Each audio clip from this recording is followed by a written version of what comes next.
Hey there, Saber friends.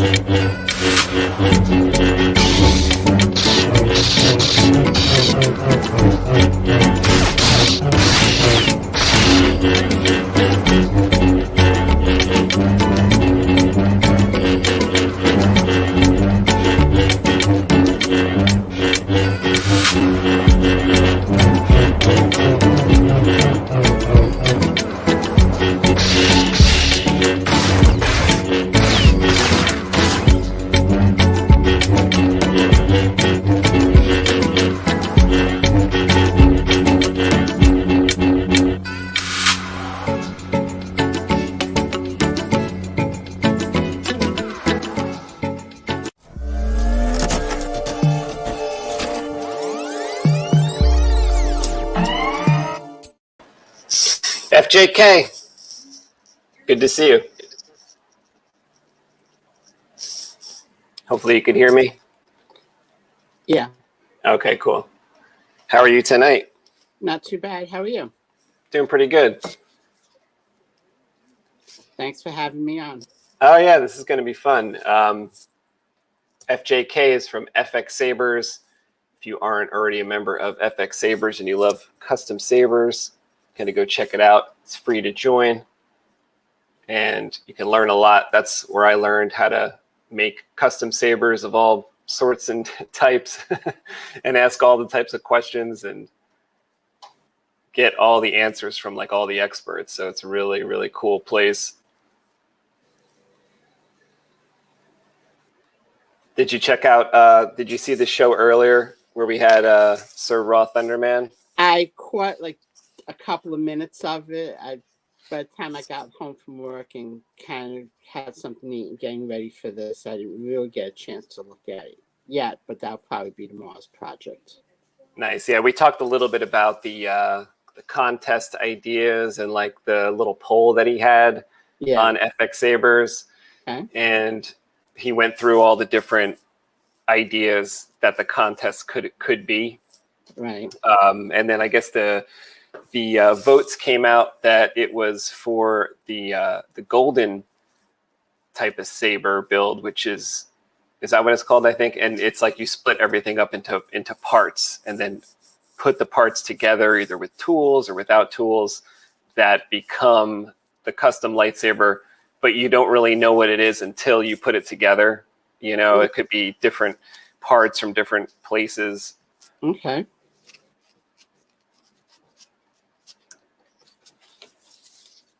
What are your thoughts on the contest this year? Are you going to like moderate it kind of like last time? Or are you going to join? Are you going to be part of it? Probably, since I'm not doing a contest at TCSS this year. Because I'm on staff at TCSS as well. Yeah, I probably will. I'll have to talk to Yoda, K2SO, and the others on staff, but I don't have a problem doing it again. It's I mean, I know the routine and all the contests I've done through the years, they've always turned out really well. So yeah, we were trying to figure out how to, if it became this type of contest where there's different parts that go together to make the custom saber. We were thinking of like, I would think the best way to kind of display that would be a video, how to do it, but then it would give away too much if it's supposed to be anonymous. So then, yeah, yes and no. I have to give that one some thought.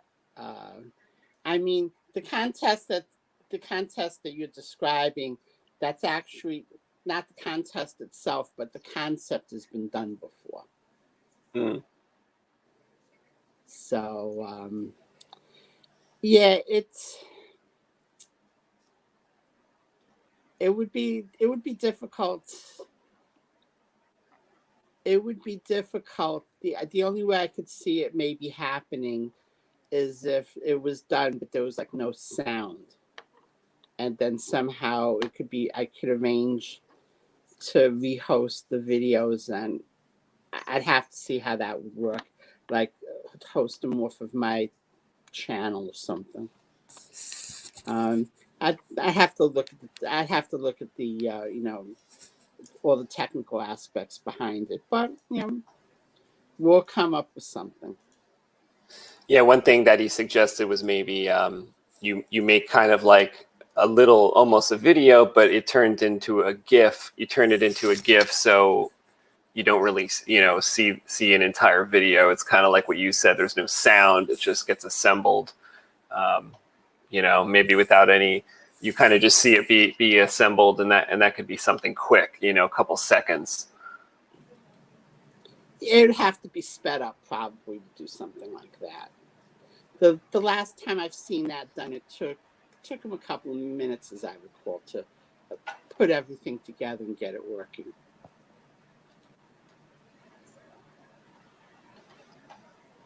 That's true, especially if it involves any like wrenches or, you know, like the type of idea I'm trying to think of for that is like, I don't know if it's possible, like something snapping together.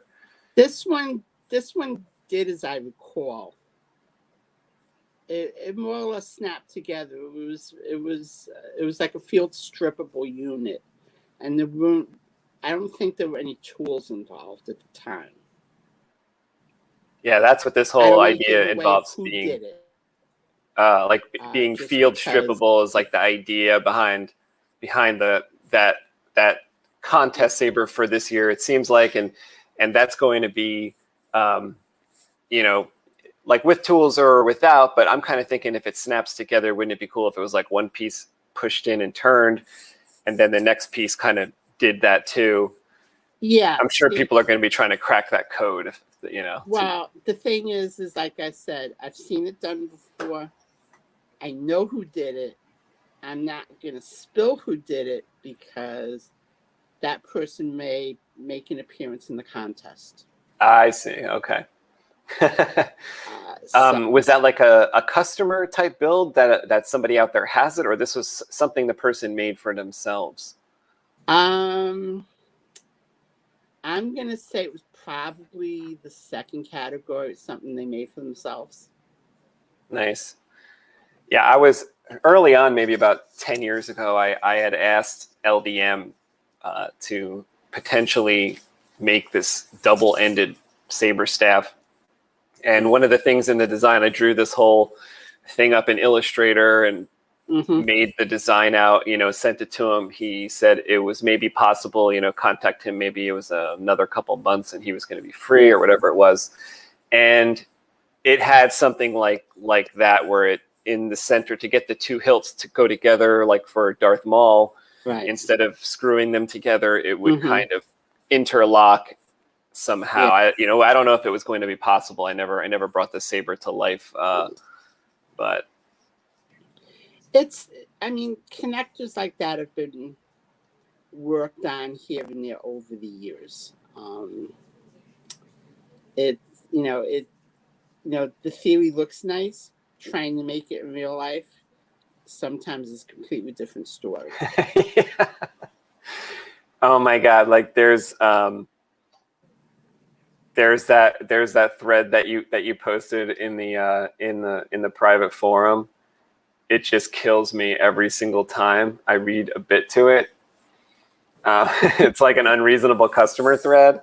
Yeah. And it is one of the funniest it's the funniest customer I ever, like, they don't intend to be funny. It's quite serious, right? Because they threaten and stuff like that throughout. But it's like it ends up just being wild too. Yeah, I mean, see, that's the whole thing. I mean, you know, I've been around this hobby a very long time, as you and a lot of other people know. Or, hold on a second. I've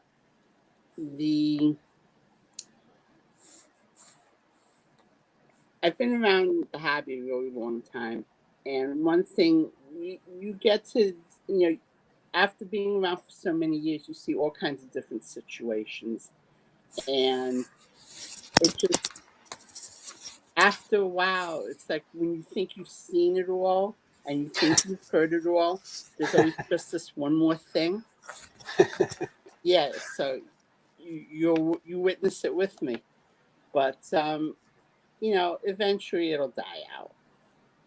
In Yeah. maybe 2 or 3 I was years. so surprised how long that went for, because it was like every couple of days there was something new, Well, and then it was like a month span went by, right? And then it started up again or something. Yeah, and then it's been quiet for a couple of weeks. Another 2 or 3 weeks, I'll probably have another exchange, and wind up having to block this person again.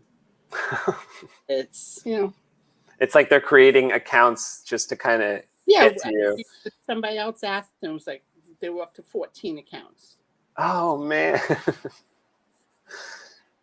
There were some like interesting pictures that they would attach to the accounts too. Like first it was a guy, then it was a girl, right? And it just seems like it's the same person. All the subsequent ones, it's variations of the same girl.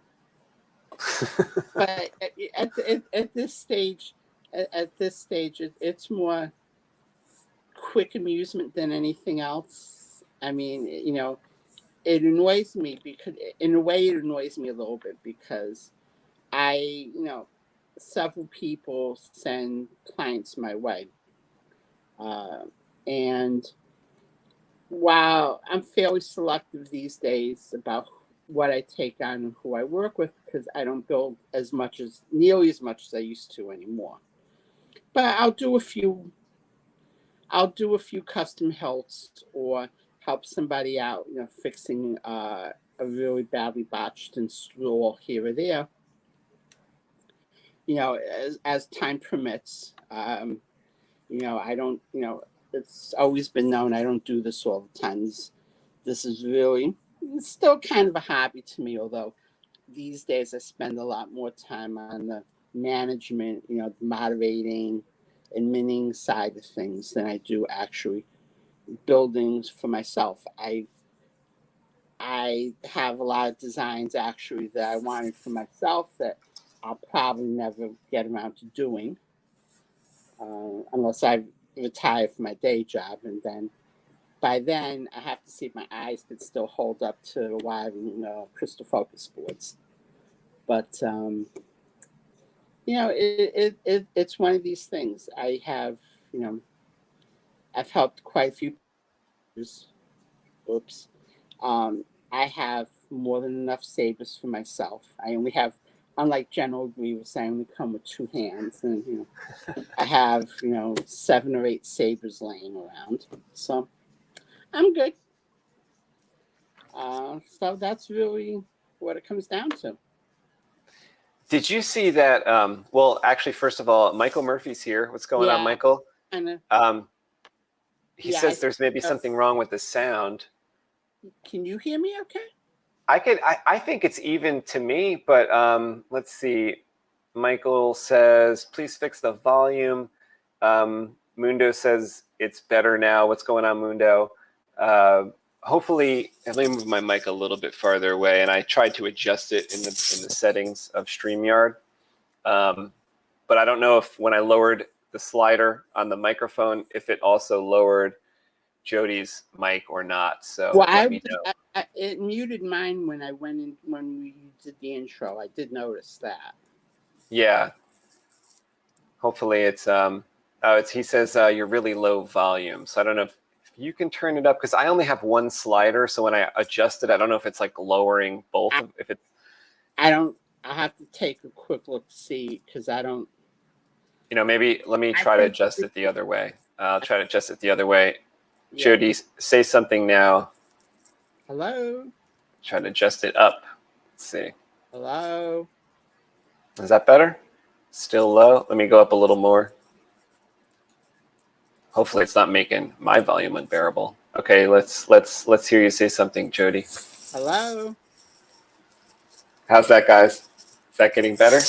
Move my mic a little bit farther away so I don't blast out. Hello.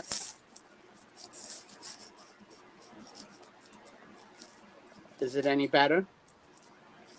Sounds good to me. Let's see. Darth Guide says, I heard him. He said hello. I can hear you fine. Hopefully it's even for you guys. Hopefully it's the volume's even and I'm not blasting him out and he's okay. Michael says it's not really yet. I could hear Jody. Hopefully it's okay for you guys. Wait, there's a mic thing here. Let me see.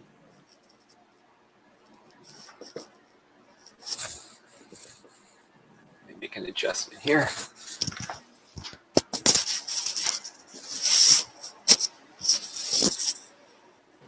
Oh, how about now? Oh, that sounded a bit louder. Okay, yeah, there's some kind of volume. My volume's kind of set at 50%. I don't know. Okay. I guess on the StreamYard thing, I just saw this thing at the bottom. Let me. Oh, okay. Yeah. All right. So, I think. All right, you guys let us know if it got better or if anything's different about it that you want us to adjust, because I think maybe his slider controls his and my slider controls mine. So I tried to turn mine down while his hopefully got turned up. All right. So I guess we could continue. Yeah. So what else do we want to talk about? I wanted to pull up some like lightsabers and see what we think of them, because I see that there's some new Corbanth. Well, the pictures aren't coming up right here. Let me try to get to their website. You know, I'll get emails from different saber makers and stuff, and sometimes something catches my eye. I like some of the wild things that Corbanth is making. I don't know if I went over this one before, but let me pull this one up. This is kind of a weird one.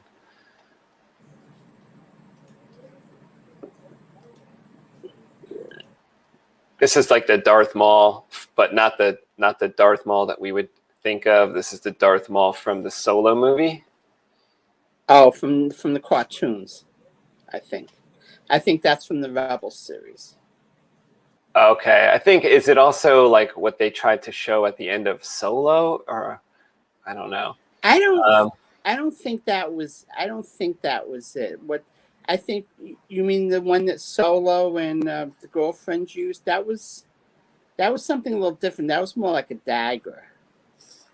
No, like the one where like at the end of Solo, I don't know if it's like a bonus scene at the very end or if it's just the last scene, but it's like Darth Maul appears in a hologram, Yeah. and then for some reason he turns, like, I don't know why, it's like it kind of goes against canon in my eyes. I remember the scene, but I don't remember. Yeah, it's kind of like, you know, like, don't you think a Sith or a Jedi would only kind of turn on their lightsaber if they were going to use it? It's like in the movies when someone points a gun at somebody and they say, like, don't point that at me unless you plan to use it. You know what I mean?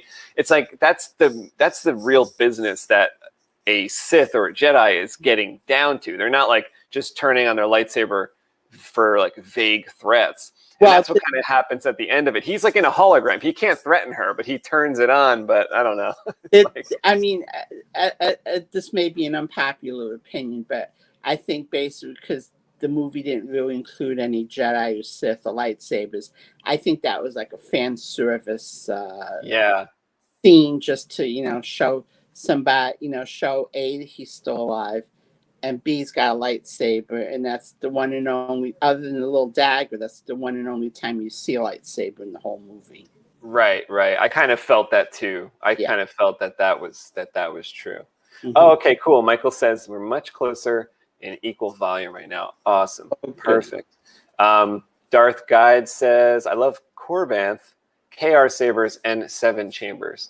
Well, let me look up 7. Well, I actually want to talk about KR Sabers for a second too, because it kind of relates to what we were saying before about that funny thread on the kegger, which is like an invite only type of forum, because the design that the customer kind of wanted from you, which was months ago that I saw that, a few months later, it seemed like KR almost, and I think it's a collaboration between KR and like 2 others, but I think they almost came out with, or are coming out with, something like that, right? It's like there's the Rey saber from the end of Rise of Skywalker that kind of opens up, or kind of like some clamp opens up.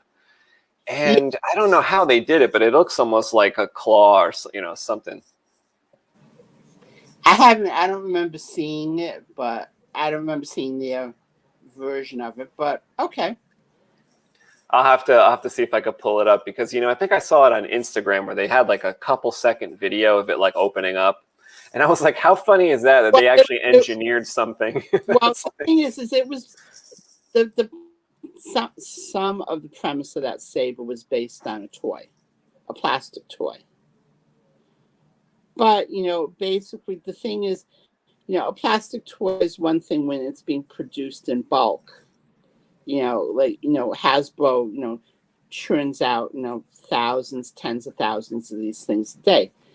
That's one thing, but it's a different matter when it's made out of metal and you want to completely duel with it, and you want it to pop open at this time and then shut again by itself and all this other stuff.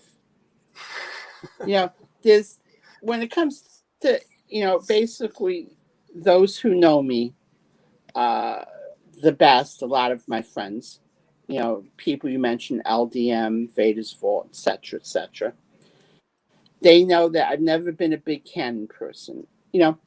I like some designs better than others. Other than the MR Anakin saber, which was somebody gave to me as a gift, which is kind of how I started in the hobby back in 2006.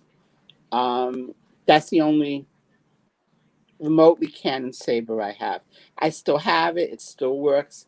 I dust it off occasionally, but it's not. It's there more for sentimental value than anything else. I've always liked doing unique custom pieces. That's why certain other people will send clients my way, if they're looking for something, unique, something specific for them. If I can help them out, I will. And if I have the time. But, there's limits to, there's practical limits to everything in life. Basically, one of the punchlines to this thread that SpaceWindu's mentioning is that the clients offered me $90,000. I love that part. It got, because it became like a comic book is like what happened. Like it became, without getting real specific, because I don't really want to go that far into this, but it was pretty comical. Yeah. Like that's why I thought it was so funny, was that when I was reading that, is that a lot of times they say truth is stranger than fiction, and it never was so true in the saber world than in some of these requests, that it became very, very funny because of where they took it. Yeah. And the crest, and like the request was kind of an unnatural one to start out with. Yeah, I mean they wanted, it was a combination of, they wanted something from like this toy hilt with like basically Yoda chassis and a Star Killer type crystal chamber and something else. I mean, the list of requests was pretty lengthy. Now, I mean, I've done sabers that have crystal chambers in them. Not necessarily Star Killers, but I've done many designs over the years that have crystal chambers. Some mostly they're either semi-exposed or they're hidden where you have to take off a grip to get to it. But they're there. But it's just and from the request you could tell how serious a person is or how grounded in reality they are. And that's kind of like one of the criteria. I just unlike a lot of people these days will just snap it and just instantly pop up and take whatever comes their way, whether they can do it or not. I ask a lot of questions because basically I'm partially vetting the client. And also I want to see if this is something that I'm willing to take on, because basically I'm at the stage where I get enough headaches from the management of this hobby. I don't necessarily need it from the fun building side of the hobby. If I could, create a nice saber for someone and it's something they like and it's something they'll cherish, great. Happy to do it. If it's, if it's a nightmare and it looks like it will be a nightmare and will cause me grief and aggravation down the road, I'm sorry, but I don't need that anymore. Yeah. I mean, I've always had, I'm fortunate that basically I could count probably two hands, more likely one, the number of times any of my sabers have come back to me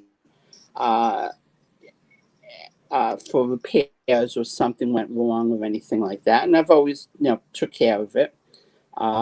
Here lately, sabers tend to come back now for upgrades more than anything else. I want a neopixel now. Or, I want, Or they have the early neopixel and they want the next version. Yeah, well, usually what it is they'll have like a crystal focus 8 or 9, or maybe even a little bit older, and a tri-cree, and they want a neopixel instead. So, okay, not a big deal, and I do it. But like I said, I have gotten a little bit pickier as to what I take on these days. There are limits to everything, and I have my limits. And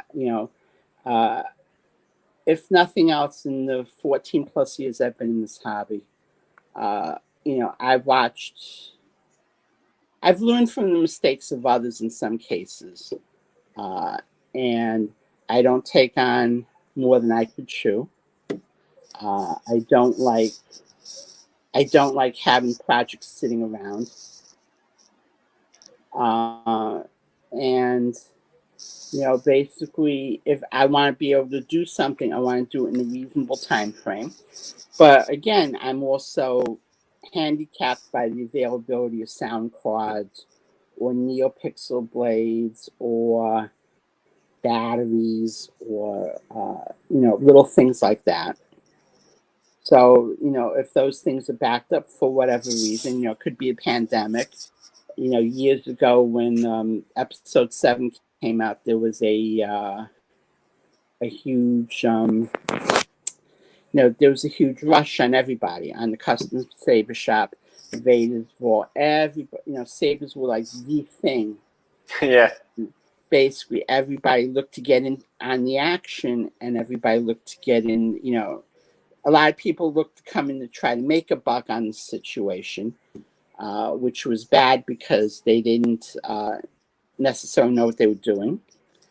And all the reputable people, basically,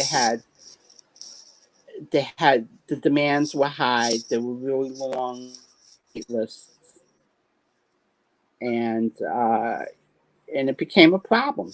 That's when you had a lot of people, especially overseas, starting to get into the game with not always high quality products. Let's put it that way. Now, there are some companies overseas in Southeast Asia that do good work, from what I've seen and heard.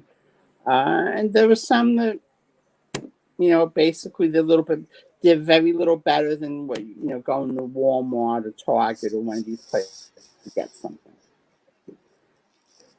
So that's, that's one of the big things.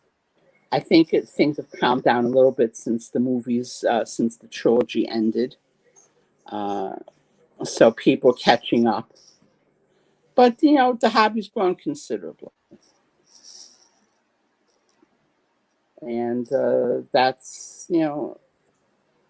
that also comes with its, the good and the bad. The good is that there's a lot more people who are interested. There's a lot more demand for sabers. The bad part of it is that there are a lot more shady players involved. You know, and I guess a good thing is there are a lot of new up and coming installers, sabersmiths, companies, you know, who are willing to offer a decent product to the people. So it all, you know, it all works out more or less. I was just searching for this. I don't see it, but it was like a dark saber. Oh yeah. That was like really oversized because I guess they just produced this thing like overseas, and I don't see the video now, but Well, it was like so big. It was like the size of a like a 20-pound dumbbell. It was so big, and it was like just, and they were like laughing about it in the video a little bit. It was just pretty funny. well, the I don't thing see is, it anymore. there's a particular company, and I won't mention the name, who's known for producing oversized tilts. And one of the reasons why, and it's not really talked about, is the bigger it is, the easier it is for people to install, or the easier it is for their people to install, and their people may not be, you know, as good or quality installers as, you know, people like from Vader's Vault or LDM, as you mentioned, or Robert, Genesis Custom Sabers, or, you know, Saber Trio, or, you know, or anybody like that. They just, you know, they crank them out. A lot of companies in China have gone around, because even I've seen emails from them. Oh, you know, I'm so and so from this machine shop in this city in China. You know, have any CNC needs? You know, let us know, and we'll, you know, we'll work it out with you. And you know, we'll make whatever you need. And what happens, not all the time, but it's happened a fair amount lately, is these same people then take the design you give them, if you give them anything, and then they'll just make it themselves, and they'll just sell it themselves. They'll give you yours, usually if you're lucky, but then they'll sell their version of it behind your back, or they'll try to. That's happened a few times. There were a couple semi-famous incidents about that over the last several years in the forums. Michael Murphy says that was Mickey Mouse telling Darth Maul to turn on the saber. Think of Mickey from South Park. Andrea Tomasini says, yeah, Space, that scene was weird. I see all the comments at the bottom too. Yeah, it was a strange scene. Oh, it's on KR Sabers Facebook page. Let me show you that. Yeah, what's going on, Tim? He gets the Tim majority. McAndrews here. He gets a fair amount of his stuff from China. Darth Guide says, Jody, you do installations. It's great to know more people that can do it. Yeah, Jody doesn't take on too many per year, which is smart. I don't do many commissions anymore, but I mean, basically, you know, although FX-Sabers is one, you know, forum I am on, I am also on the staff of the TCSS forums. So, you know, between those two, you know, we basically teach everybody more or less the things they need to know of how to, you know, install it themselves.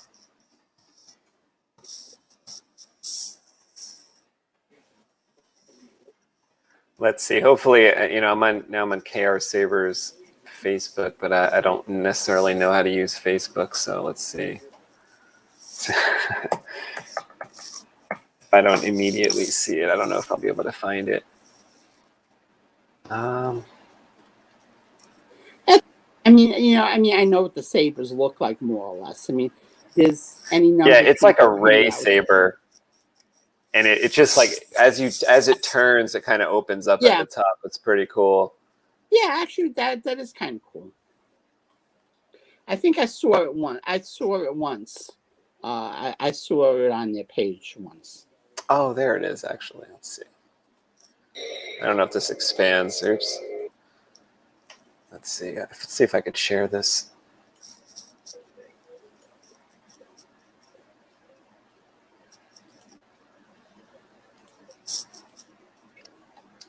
Share this.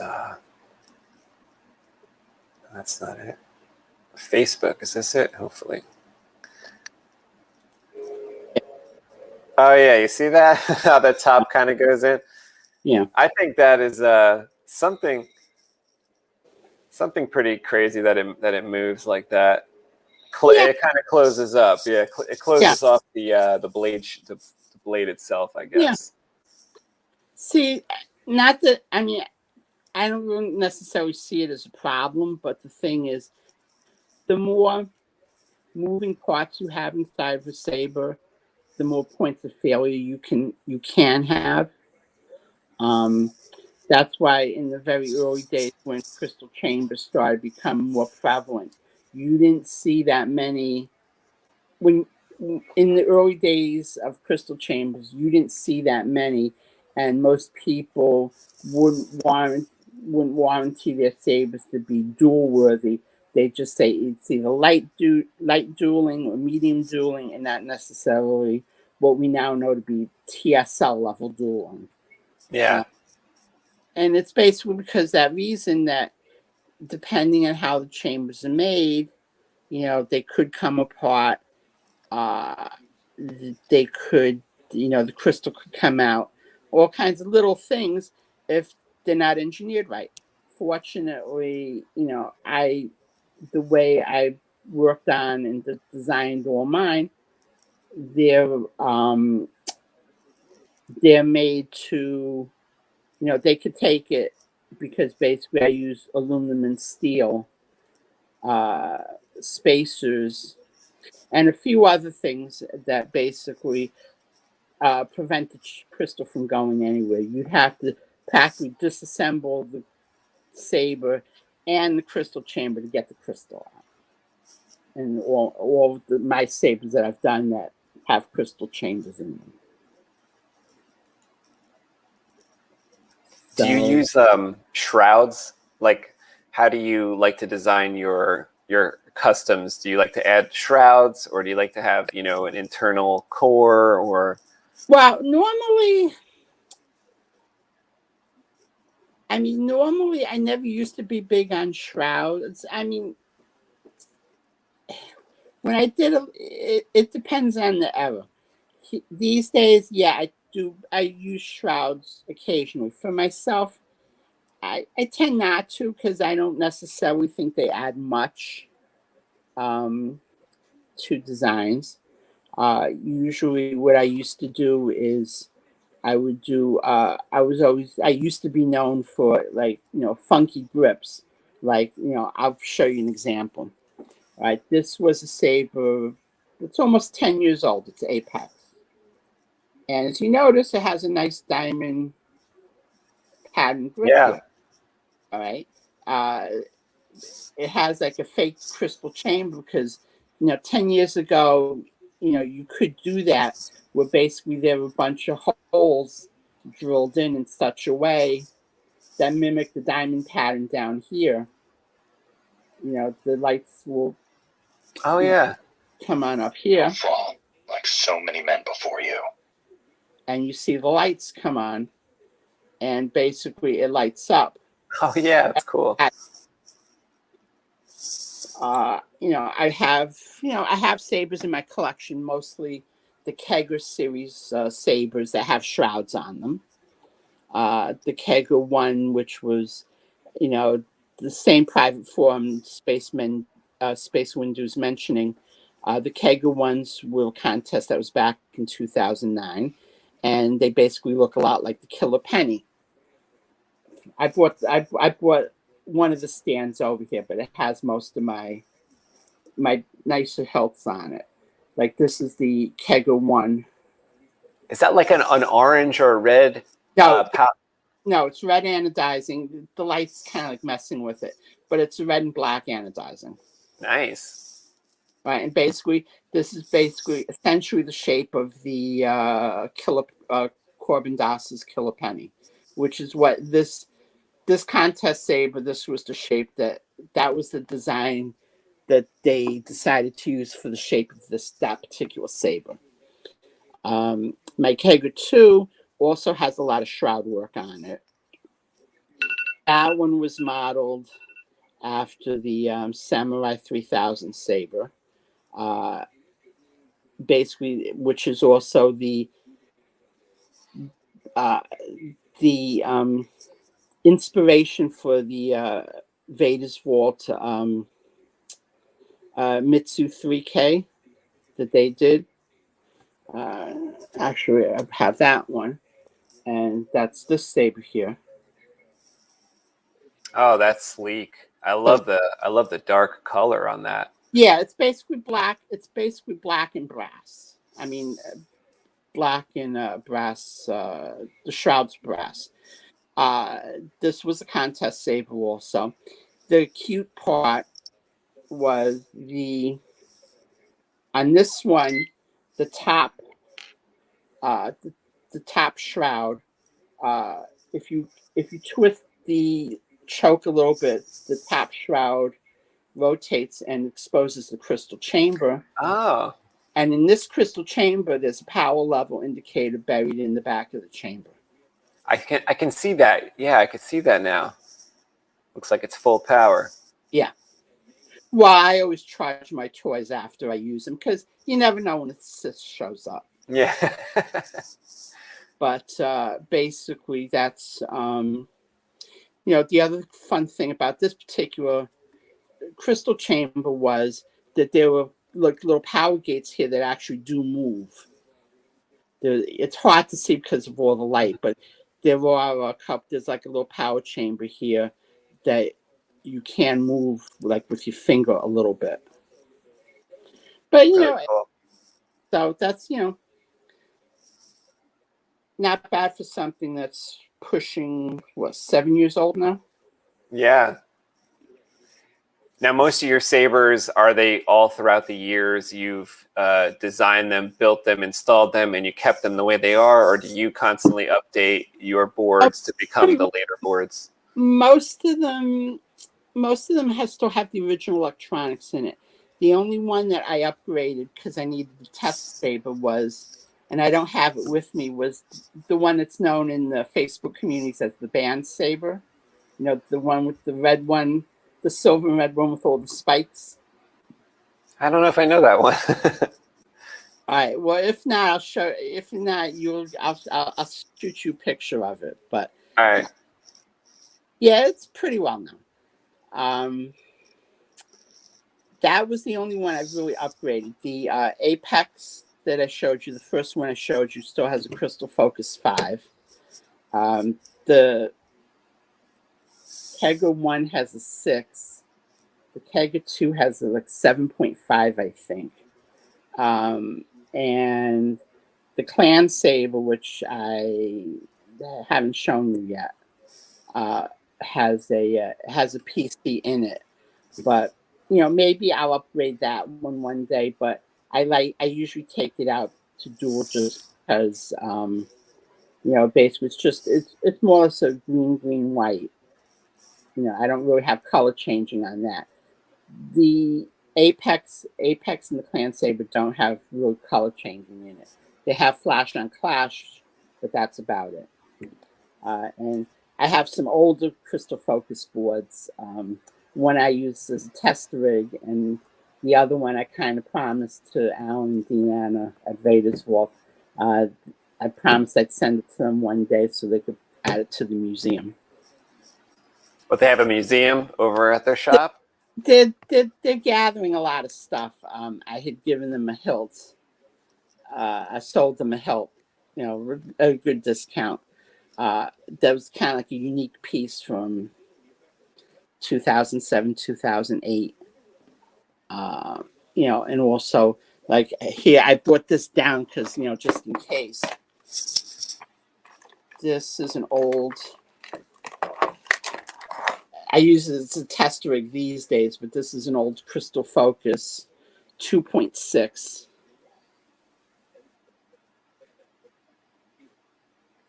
I don't have one that old. I think I have a 3. Yeah. Okay.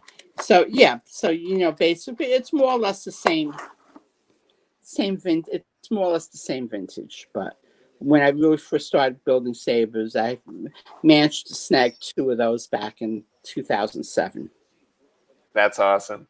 And that was at a time when Irv used to make all of them by hand, and they were incredibly hard to come by. Yeah, there was like a limited number per year. And then I think by the time I came around, I think if I remember the number correctly, I think he was making like 70 a year when it became like the certain version. And when he released the version that was the Crystal Focus 5, like I was hanging around. It was Crystal Focus 4.3 that did the flash on clash, and everybody was going crazy. The one I showed you was upgraded to that. I had to be flashed, and he had to add a little wire to it. But yeah, I mean, that's so cool. Like that was the biggest deal back then, was flash on clash. If you had that, I mean, everything was fine in your life if you had flash on clash. And that went on for a while like that. Everyone loved the 4.3, and 4.3 was so fantastic. And then he came out with the 5, and the 5 was really hard to get as well, because it was like those you'd be slamming your keyboard trying to refresh the page type of days. They were on eBay for $400 and $500 from certain people, and it was like that time. But I think he was transitioning into making them into instead of making them by hand, he was able to put them in the oven, or as he called it, which is he was basically, during that time, he was upgrading his manufacturing processes to keep up with demand. The important part at that time is that it took him a long time to get everything into place and get everything running and all that stuff. Plus, around that time, the Petit Crouton was being announced, which was like the version of the Crystal Focus, and that was going to be more readily available at the TCSS. But basically, those were the tough times in the hobby. You didn't have. I mean, there was innovation, but there was only 15, 20 people maybe, doing the innovating or testing. It was a lot of groupthink. It was Irv, it was Michael, who he works with here in the United States. It was Vader's Vault people, LDM, Rob, Django Fett, who's one of the admins at FX. And there were a handful of other people also. But, basically they kind of, helped push the hobby along in the early days. Yoda's another one. We all worked at varying, they all worked at varying lengths to, get us to where we are today. JQ, like I was following some of those videos early on, like Jake Soft mentions the Killer Penny, and the Killer Penny's like what brought me in. I was like, when I saw the Killer Penny, I was like, that's it right there. Yeah, I mean, basically, things like that, Eric, or he's known as Rocket in the community, little machining. He was like, machining god back then. He had the CNC, high-end CNC machines. He could do a lot of the work. A lot of the very early runs were basically done by him. In cooperation with, if it was LDM or it was Vader's Vault. Like for the Vader's Vault Star Killer, he machined all the parts for that. Right. He did early runs of like the Obi pommels for TCSS. You know, he did Those ones. were a big deal back then too, and I mean, even still, I think. Well, Well, there's a less expensive version yeah, on but the custom saber shop now. yeah, there is. All right, but like you look at this, this is basically an MHS based saber, but you know you have Classy pommel. yeah, and it was a very very limited run pommel that was done eons ago. This is like a dark Obi-Wan, I think it was, and like this blade holder. I think Vader's Fort was the only other one. I think Vader's Fort was the only other people that had one of these, but they offer this blade holder at the custom saber shop. Now the only difference is this little lip at the top isn't there anymore in the production version. But basically, this was like the one off of it, or not one off, but this was like a very limited bunch of those were out in the wild back then. Yeah, I think I used one of the remodeled versions of that's available on a saber a couple years ago.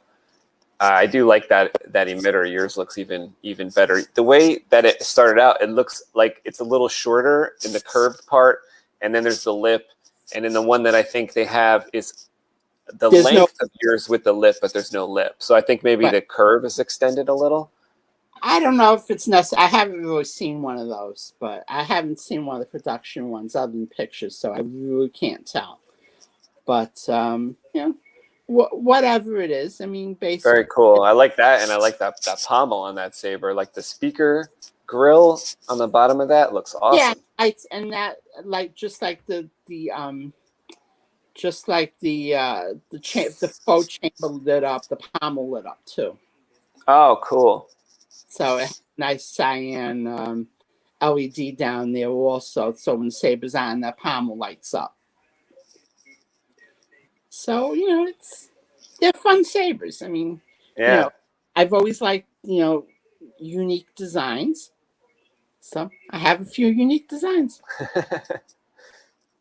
Steel Saber 1790 says, I'd like to see Jedi Mickey's lightsaber get turned into an actual aluminum lightsaber instead of just a plastic toy lightsaber.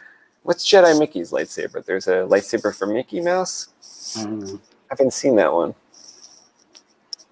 The third hilt that you showed is beautiful, says Darth Guide. Thanks. Michael Murphy says, oh, you're speaking of the golden years. Yeah. Well. Golden years of sabers before the dark times, before the Facebook. Yep. That's true. That's true. You seek Yoda. Yeah, I have his number. I have his number in my phone. I'll give him a call later. Maybe. If not later, maybe tomorrow.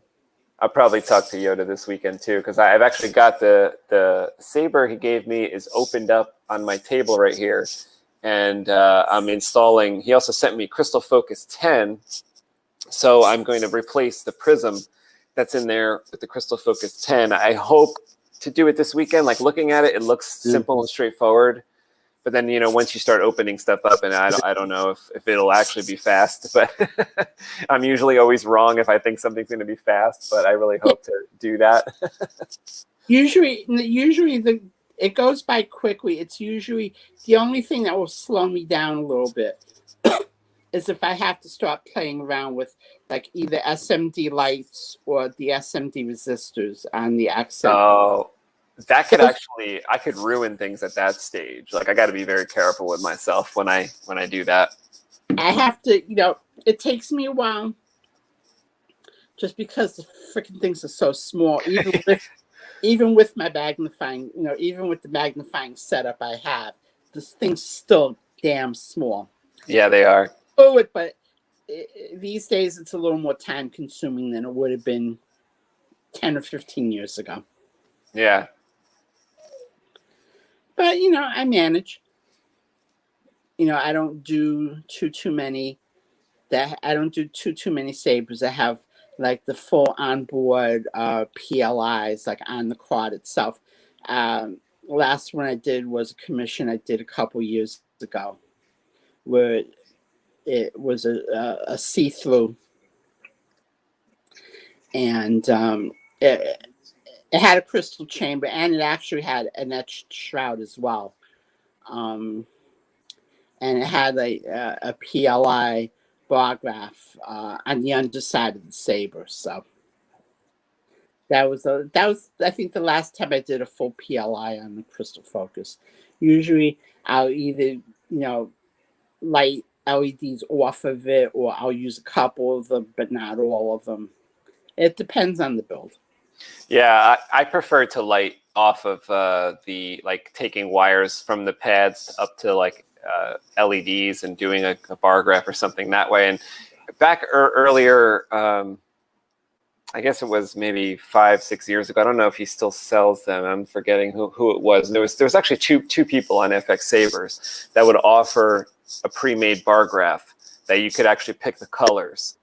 I had both of them make me bar graphs. I really like them. I still have a few of them. I have blanks. Count Dooku, who's on this. Count Dooku. One of your predecessors on the staff. Basically, even though I'm not on the FX staff, I know all the FX staff people, just because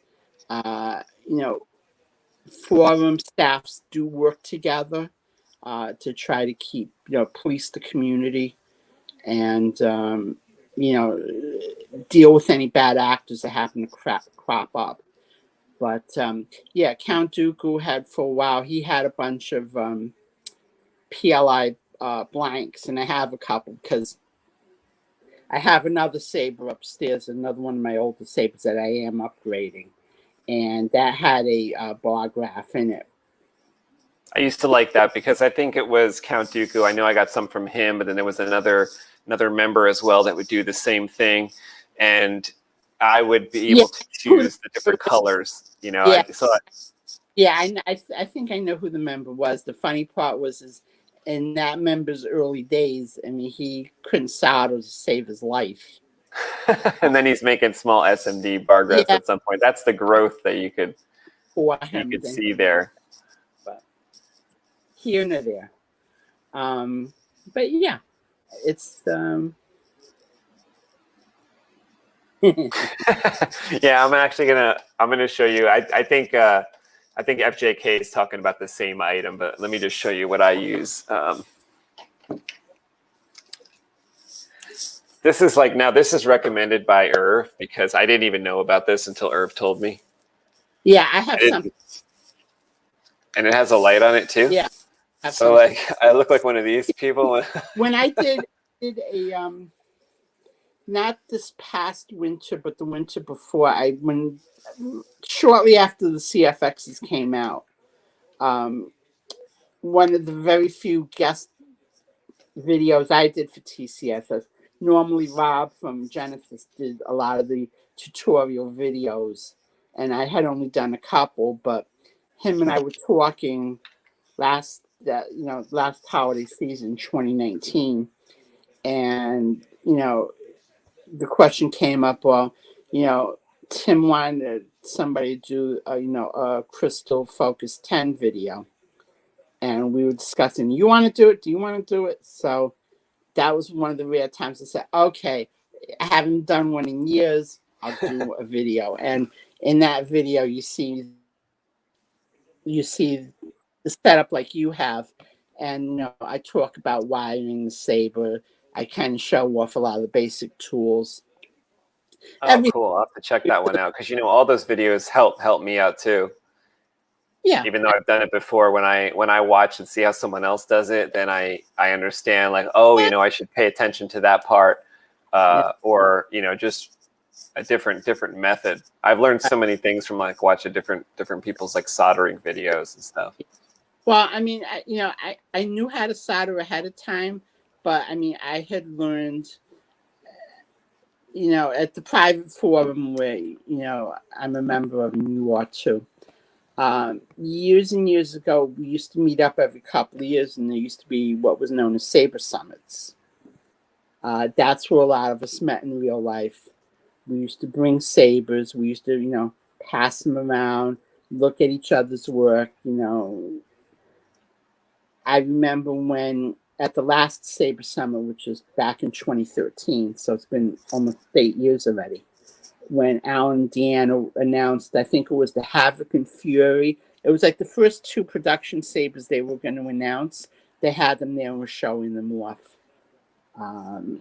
When Rob had the prototype of his Bad Axe saber, the curved one, so I had seen that there. And we had all, that's also when we first, well, a few of us, the ones who stayed around towards the end of that long weekend, found out about the infamous Black Mamba sabers that were going to be coming out. He didn't have a prototype, obviously, but we had a lot of Brad's drawings. Yeah. Yeah. So, yeah, fun times for all. But, you know, basically we looked at various things. I also saw the orbital machining, Darth Maul saber, the one from Phantom Menace 1. But this one I saw was the one, there's only one of them out there as far as I know. But this was the one that was machined out of titanium. Whoa. Oh, man. And that sucker was heavy. Oh, man. And That's there crazy. and there were a bunch of other, there were a bunch of other cool sabers that were present at that meeting. So, unfortunately, we don't seem to have the time, or there's never enough time for anything anymore, but we don't meet up like we used to. But that's how I met Alan and Deanna at both Saber Summits. I met Rob, I've met Tim, Eric, I've met Yoda, I've met Michael, who, works with Irv. I met Django. I met most of the FX staff. Most of them are now retired, but some of the current ones, especially admins who are still around, I've met all of them. The private forum staff, I've met them. And we've all become close friends over the years. As fun as the glow sticks are, the friendship that's More. important, and they always will be. I mean, when certain people are here in the New York area, we'll get together, we'll meet up for dinner if they're in the city or something like that. Or if I know I'm going to be going out to, say, LA, I'll pick up the phone and say, hey, I'm coming to town, and I'll meet up for dinner. A few of us will meet up. And same thing, I mean, I'm sure if I went down to Austin or outside of Austin, wherever Brad lives, Sloth Furnace, I'm sure, we'd go out also. Same thing with, the people in Florida who I know, like Django and some others. So that's, though the friendships are worth more than, just having, friends who are in the community or quote unquote business contacts. The Saber community then was more friendships, and we were all working together to get stuff, to kind of like advance things. Nowadays, a lot of people come in, they're just looking to make either a name for themselves or make money, or they're looking to scam people. One of the three. You laugh, but it's a problem, as I'm sure. Yeah, it's like, well, like the making money part is also interesting too, because it's like, I don't know, like unless you're gonna go become like a saber forge or something where it's like, are you making a lot of them, or it's some kind of like if you're making them by hand, I don't really see the making money part like working out. It's like you pretty much have to do something like manufacturing them or something. No, and that's basically true. And I mean, I don't know how many, in this hobby, as time goes on, there's a lot of revisionist history. There are 2 famous episodes. I won't mention the first one, but I will mention one of the rare times I will mention the second one. One person had started a GoFundMe to help ramp up his operation, his new line of products, and raised almost $750,000. And when that was seen, Saberforge basically tried to do the same thing. He managed it. But I personally prefer to support and work with people who tend to do things the right way. There's cheap, inexpensiveness or cheapness, depending on how you look at it. And some people just react to price. Ethics be damned and all that. But there are others who, do it the right way, put the time and effort into producing a quality product, and those are the people I'd much rather deal with. Absolutely, I'd be right on the doorstep of Vader's vault if I wanted a lightsaber. Like if I wanted something like that, I'm in the queue at Vader's vault. That's like one of the companies I've always I just like those people back when they were two people, and so they've done everything right and they've made a success. And also, I'm sure it's more than just two people now, but it's like it's a business where there's it's employees. Grown it, and they've done and they've grown it and they've done very well for themselves. But you have also people like Rob at Genesis Custom Sabers, Darren and Susan when she was alive over at JQ Sabers in Wales. You have the Force Relics guys when they were around. LDM, and a few others, who basically, did excellent work. There were more that have come along through the years. Alex Gordon, Evolution Arms, when he was more active. And there were a bunch of others. JB Kuma's workshop. Stock Custom Works out of Russia. There's others who've, come along on the scene. And by no means is that like the definitive list, but, those are the ones off the top of my head. And you have newer up-and-coming people. Harper's another one out of Japan that does fantastic work. You have, up-and-coming people, who, if they keep going, they'll have made a name for themselves and they'll have a good reputation, et cetera, et cetera. You also have people like Darth Alice. I'm drawing a blank on a few people. I love his stuff. His sabers that are shaped like an oval or like a squarish. The oval. I love that. Yeah. I want to do one. I want to do one like inspired by that. I think I showed it once before, but it's like attached with a magnet here. I bought this piece of pipe to try it, and then I just have a emitter from TCSS attached to it because I'm going to use this emitter. It's got a little Suba on it, kind of a little guard. I want to try to get it onto here. Right. And to wrap this in leather and to make it like a ninja sword or something, almost like I had this plan for so many years now, almost like the Darksaber before the Darksaber came out. But that was the idea for that anyway. But it's like all those personal type projects are just sitting there for 4 or 5 years while I try to work on someone else's things before I get back to that. We've all gone through that. I mean, there's, I'm sure Vader's for LDM.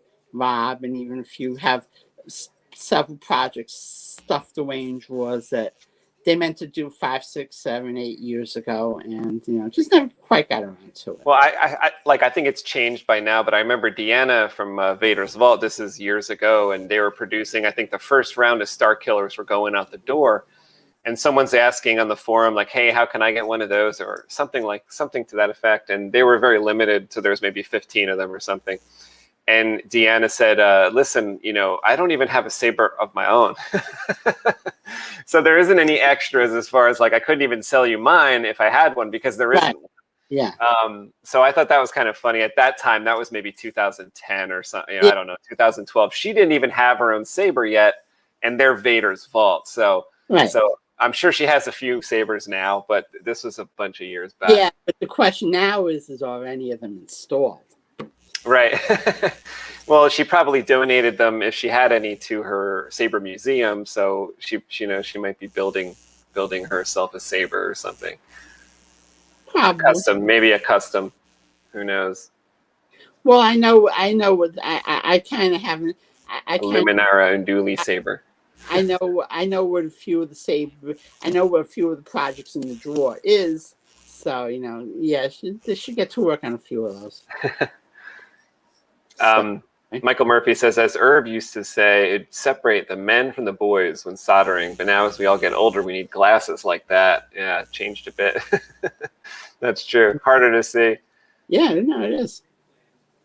And no, it's not only getting older though, but as you said, Jody, we got older and then the stuff also got smaller. So it's like, yeah, it's small stuff and it's hard to see. And then you got older and then that stuff also got smaller. So you kind of can't win when it comes to that. But the nice thing about it is you can fit all these electronics now in places you couldn't before. Because before, with let's say the Crystal Focus 4 or whatever, it's a little bigger. It's maybe you need a 7.4 battery or something. And there was a hack. Maybe you can change that. But nowadays, it's a smaller battery and it's a smaller. The thing is that in the old days, the 7.4 volt batteries, the diameter of the cells were only 14.6 millimeters. So you had the two side by side, and I actually. Oh yeah, I still have one in the test case. So basically you have a battery pack that looks like this, but if you look at how thin it is compared to an 18650, which is probably more like that. And I used to just pile the board on top of that if I could. Yeah. Like that. That's and this, I mean, I don't have it handy, I don't think, but there was a picture when I had gutted the band saber. I had posted a picture of what chassis looked like when it came out, because way back then, chassis were not standard. No. There was a guy called, his name was Kevin. It was Halon Customs, and basically he used to make acrylic stands and stuff. He also used to make chassis discs, and I still have those. Never throw good old things out. No. And we used to use those and standoffs to fashion, not really full chassis, but they were more like sleds. And you sat your board, and then you fasten the Crystal Focus on with the double-sided 3M tape underneath. And then you had like the T8 tubing, the plastic tubing that you'd wrap around it to insulate, to isolate it from it touching the board. And what I used to do when mine is I used to have like really big things of heat shrink. I used to cut like a narrow strip, and then I used to use that to secure the battery pack and the board to the chassis. And then I'd have the tubing around it. I have a picture of it. I'll post it up in the private forum if it's not there already. But and it's also on my Facebook page actually. No, it doesn't come with the mask. It catches different viruses. Michael Murphy says Black Mamba. Yeah, see, if you had stuck around that night, he would have heard about this. But he'd taken off already. So yeah, Jake Soft says mostly you are probably better off working overtime at your day job than trying to get rich in the saber game. Yeah, that's basically true. I mean, I know a lot of people come into thinking that they're going to make a truckload of money. I mean, the only way you do that, there's only two real ways you could do that. There's the right way, and then there's the way where you cut a lot of corners. And two of the more popular saber companies around are notorious for that. Yeah. The two I'm referring to, and yeah. I'm going to mention their names. But they cut corners right and left, and then the people, once it breaks or Oh fails. yeah, like the customer's left holding the bag, or worse yet, it breaks, the customer writes an email and then they get roasted. And then the customer gets blasted on Facebook and they're like, why am I being attacked? I have an issue.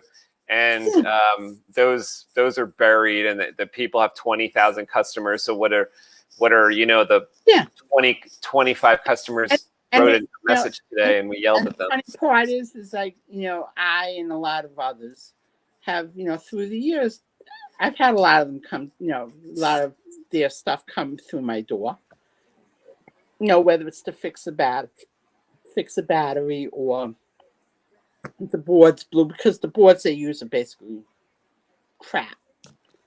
And the soldering jobs, the soldering jobs, rely heavily on hot glue and electrical tape, hot glue, or that black insulating glue adhesive they use now to secure the batteries together. And also a few years back they started using Velcro. Yeah. So after I stopped laughing at that one, basically, one of the very few times where I posted up, it was a Luke. It was one of their versions of the Luke Hero saber, and I had posted up on my page. And basically, as I was tearing it apart, I took a lot of pictures, and it was kind of like a PSA to the community, because anytime a senior member of the community tries to warn people away from these companies, you'll have new people, who don't really, who had a good experience, but don't really know the larger story behind everything, will come in and white knight for them. And, they're the greatest thing since sliced bread. They've, it's a great saber for the $10.99 I spent on it, or what have you. But for every person like that, you get tons of people who have issues, and depending on the mood of the people at the office that day, if they're in a good mood and they're in a helpful mood, they'll help you out. If they're not in a good mood or whatever, you're out of luck. And that's kind of like the reality of the situation. Then they have to go find somebody else to help them. Is there a place? I think there's a place on Facebook now. I don't know. Do you know of a place where all the how should I say, like all the negative reviews, all the negative stuff is in one place or anything like that? That's what it is it's not all in one place. I would love to see all like the messages from like Phil or whatever to the customers that are just like yelling at the customers. I would love to see that in one place. There's one group for them. There's one group for the other company. There's a general for just general, for the other installers. I was recently asked to join the staff of that particular Facebook group. Offline, I could tell you what it is. And it's hard because in the older days of the forums, you had a feedback section, and it was kept factual. If there was a problem, it would people make an effort to resolve it. We tried to, the staffs did their best to make sure that anybody who was doing business there offering services was, a good quality person who wasn't going to rip you off or anything like that. A lot of their work was vetted. But, as the hobby grew, people, people who didn't get their way, automatically jumped to you're trying to keep the little person down, and elitism, and you want to keep all the business for yourself, and gatekeeping, and there's a number of other tropes that went along with it. And then they'd go somewhere else where it was a little less regulated. Then after that, when Facebook became very popular, everything moved to Facebook. And then once everybody got on Facebook, there weren't any qualifications to start your own page or open your own, hang out your shingle and take installs or whatever, or open your little group or this or that or whatever. I mean, there were so many groups floating around now. I mean, I could shake a lightsaber at them. Half of them, half of them are basically just pissed because they couldn't get away with the big stuff. They couldn't get away with, everything back then that, they could get away with nowadays. They just, they just make a group, and because, they're seen as owner of the group, they must know what you're talking about. That's not necessarily the case. Michael says, we were close in the group in the beginning with a common goal, making quality product. But the original motivation was to keep fans from getting ripped off with either bad products or false products. And that's very accurate. All of the members of that gang who are still around these days, again, Vader's Vault, LDM, myself, and a bunch of others, even newer people who've joined the community and who've earned their reputations. They help police things, and we've there are several large Facebook groups. One's run by the Vader's Vault, and I'm on the staff there. And there were a couple other large ones. And basically, we kind of work together to, when one of us finds out of a scam or somebody who looks to take advantage of people, once we gather the facts, and it's basically been proven that, yeah, they rip people off, or yeah, they're a scam, or yeah, they this or that or the other. If it's something, that's, basically in the vein of ripping people off, then we do something about it. We ban them from the groups, and we take action, and we all still work together to do that. And it's the same thing on the forums. A lot of the people who run the bigger groups are also staff on the various forums, whether it's the Rebel Armory, FX. We don't really have that problem with TCSS because there's no selling allowed on those forums. And the private forums, that's not an issue either. But I'm really on FX and TRA. That's those are the two places they'll occasionally try to come back to if they want to sell stuff or, do whatever it is they want to do.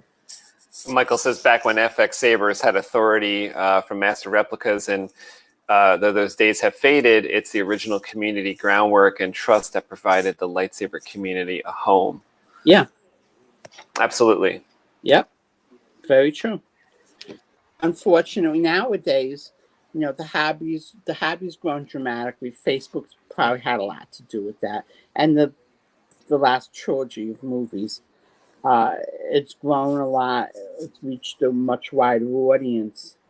So, the old forums, they're still around. They're still the best place to see information in an organized fashion. Yeah, that's what I like about it. Question every other day, how do you wire this, or how do you program that, or, what's the size of this piece, or, does this work with that? Those kind of things are, that's all covered on the forums. And, you could just look around and read up on whatever. But nowadays, a lot of people want to be spoon-fed. Yeah. Yeah.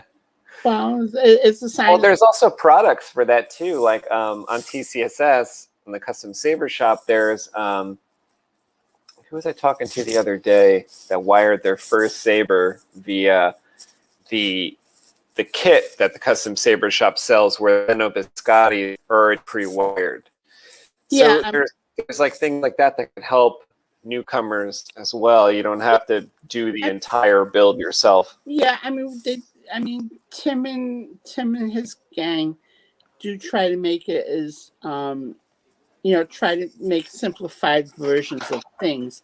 But what you can do with a Nano Biscotti, which is a fairly simple entry-level board, that's 100 times harder with a crystal focus because there's all kinds of different possibilities, and there's no way to know, what you want to connect to it. With a crystal focus, you could connect an OLED screen, you could connect a Bluetooth module, you can do the SMD lights that we were talking about earlier.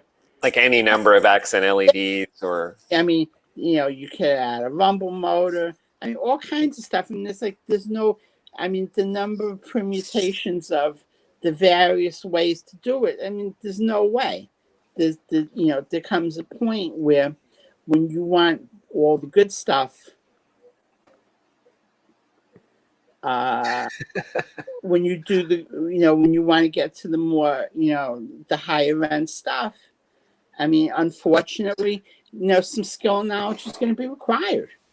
I mean, that's why the video I did on the Crystal Focus 10 wiring, I mean, that little explanation video was, by the time I got done with it, was an hour plus long. And I mean, we went from the very beginning, and I explained, what some of the basic hand tools were. The board, was, I think I had pre-tinned everything, try to save myself a little bit of time on the video because I didn't want it to become like a feature movie. Also, when you pre-tin it, at least you kind of have this idea of like where you're going to on the board. Like what I'll do when I'm like pre-tinning is I have the manual up on the screen and I'm kind of looking. I'm not going to pre-tin pads I'm not going to use, right? So yeah, at the time, what I did was this was the time because I had worked with Tim. I helped proofreaders like CFX mats, and I had bought one. So I had kind of showed it off to the TCSS crowd, as I was doing the build. And, it just happens, having it all right there. Right. You know where everything is. It's handy because, there were several pads that were added for the accent, for the OLED screen, and for the Bluetooth module. But other than that, I knew where everything else was because it hasn't really changed much. So, with little things like that, it makes it, it made it easy on me. But, even for newer people, the mats are handy. And that's, one of the reasons why, Tim and, his gang went through the trouble producing them, because it's work to design them, take all the images out of the manual, double check everything, lay it out so it fits in a, this format. So I've got one of the Nano Biscotti mats. So the past couple of times I checked on the Crystal Focus 10 mats, which were probably a couple months back, they were out of stock the couple of times that I looked. I'll have to look again because I do want to get one. I actually like having that on my table as well. That's the whole thing is now because there's so many variations, and because it also covers like the Bluetooth thing and the OLED screen, so you have the like little wiring hint diagrams for those incorporated on, well, depending on which side of the mat you're using. So. Jake Soft says the FX-Saber community is good because it's relatively small and dense with talented people who care about the hobby. On the other hand, every Yahoo has a Facebook account. That's true. I mean, every Yahoo could have an FX-Sabers account too because it's free. So get on there and join FX-Sabers, especially if you want to take a look at all these awesome pictures and builds that people make and get some tips and stuff like that. But Facebook is actually where I learned how big the Saber community is, because when I look at some of these numbers and some of the groups, I'm like, wow, there's tens of thousands of people that care about lightsabers, like enough to be in this group or enough to buy a custom saber. Well, what you find is, all right, like the Vault. All right, I'm on the staff of the Vault, and that's probably the second largest group of them all. It has a little over 22,000 people now. You'll find that not all of them, some of them just like to look at the saber. Some of them, a lot of them could be cosplayers, or people who do, Mandalorian cosplay or, various things. Basically, it's a fun diversion. They may not all necessarily love, custom lightsabers, but it's something nice to look at. It's like if I joined, a Rolls Royce page. Yeah, they're lovely to drive. Would I ever buy myself one? If I hit the lottery, maybe. But it's a normal thing. I'll stick to, the car I currently drive now, which I'm very happy with. So it's all relative. But, I mean, it grows because, Star Wars has grown quite a bit. Once Disney brought it over, you had the trilogy, you had Rogue One, you had Solo, you have the Mandalorian, which is very popular. They're going to spin off a lot of other series. You're going, when more information comes out for the High Republic and whatever else, you'll start to see, once you start seeing new saber designs, everybody's going to rush to want, oh, I want that saber, and I want that saber, and I want this saber. And you'll go through all that again. And everybody, I won't mention names, but they will fall over themselves to be the first one to market with whatever it is that you see on the screen.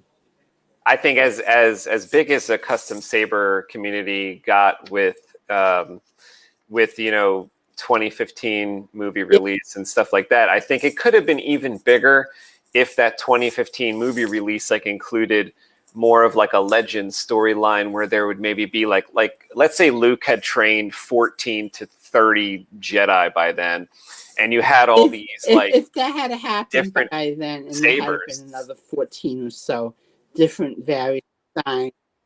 Everybody, all the real sabersmiths and whatever would probably have all, exploded by now because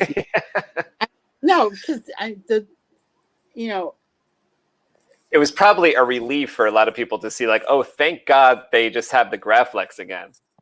Well, no, because even then, rather than 30 different sabers. Even then, even then, the demand just for lightsabers in general spiked so hard.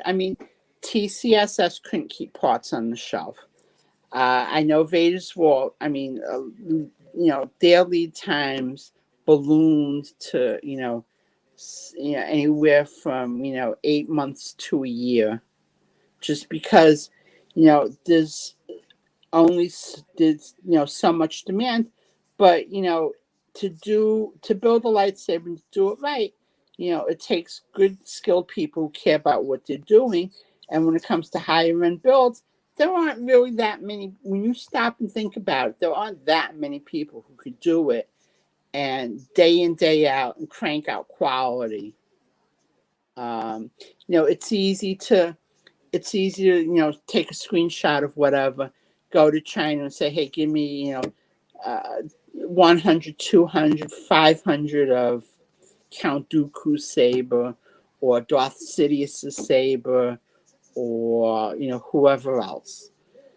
It's but they're empties. All right, fine. They come in, depending on the finish. The finish ranges anywhere from, oh my God, how this is terrible, to, all right, it's not too bad, it's workable. And then it goes out the door, and somebody, laughs their way to the bank. But when you build a completed saber, that's a whole different story. You have to design it. It's your baby from start to finish. Yeah, and you have to engineer it so that you could put it together in a reasonable time, because when you're in business, time is money, and once you have it figured out, the goal is you got to easily and quickly replicate that, to get them out the door. Some companies take the time to really test their stuff, put it through its paces. In this way, what goes out the door, they're fairly confident that they'll never see back again unless it's for an upgrade. Others, they just slap it in, turn it on. If it works, hey, great, wrap it up, and out the door goes. And then if it doesn't work later on, oops. Yeah.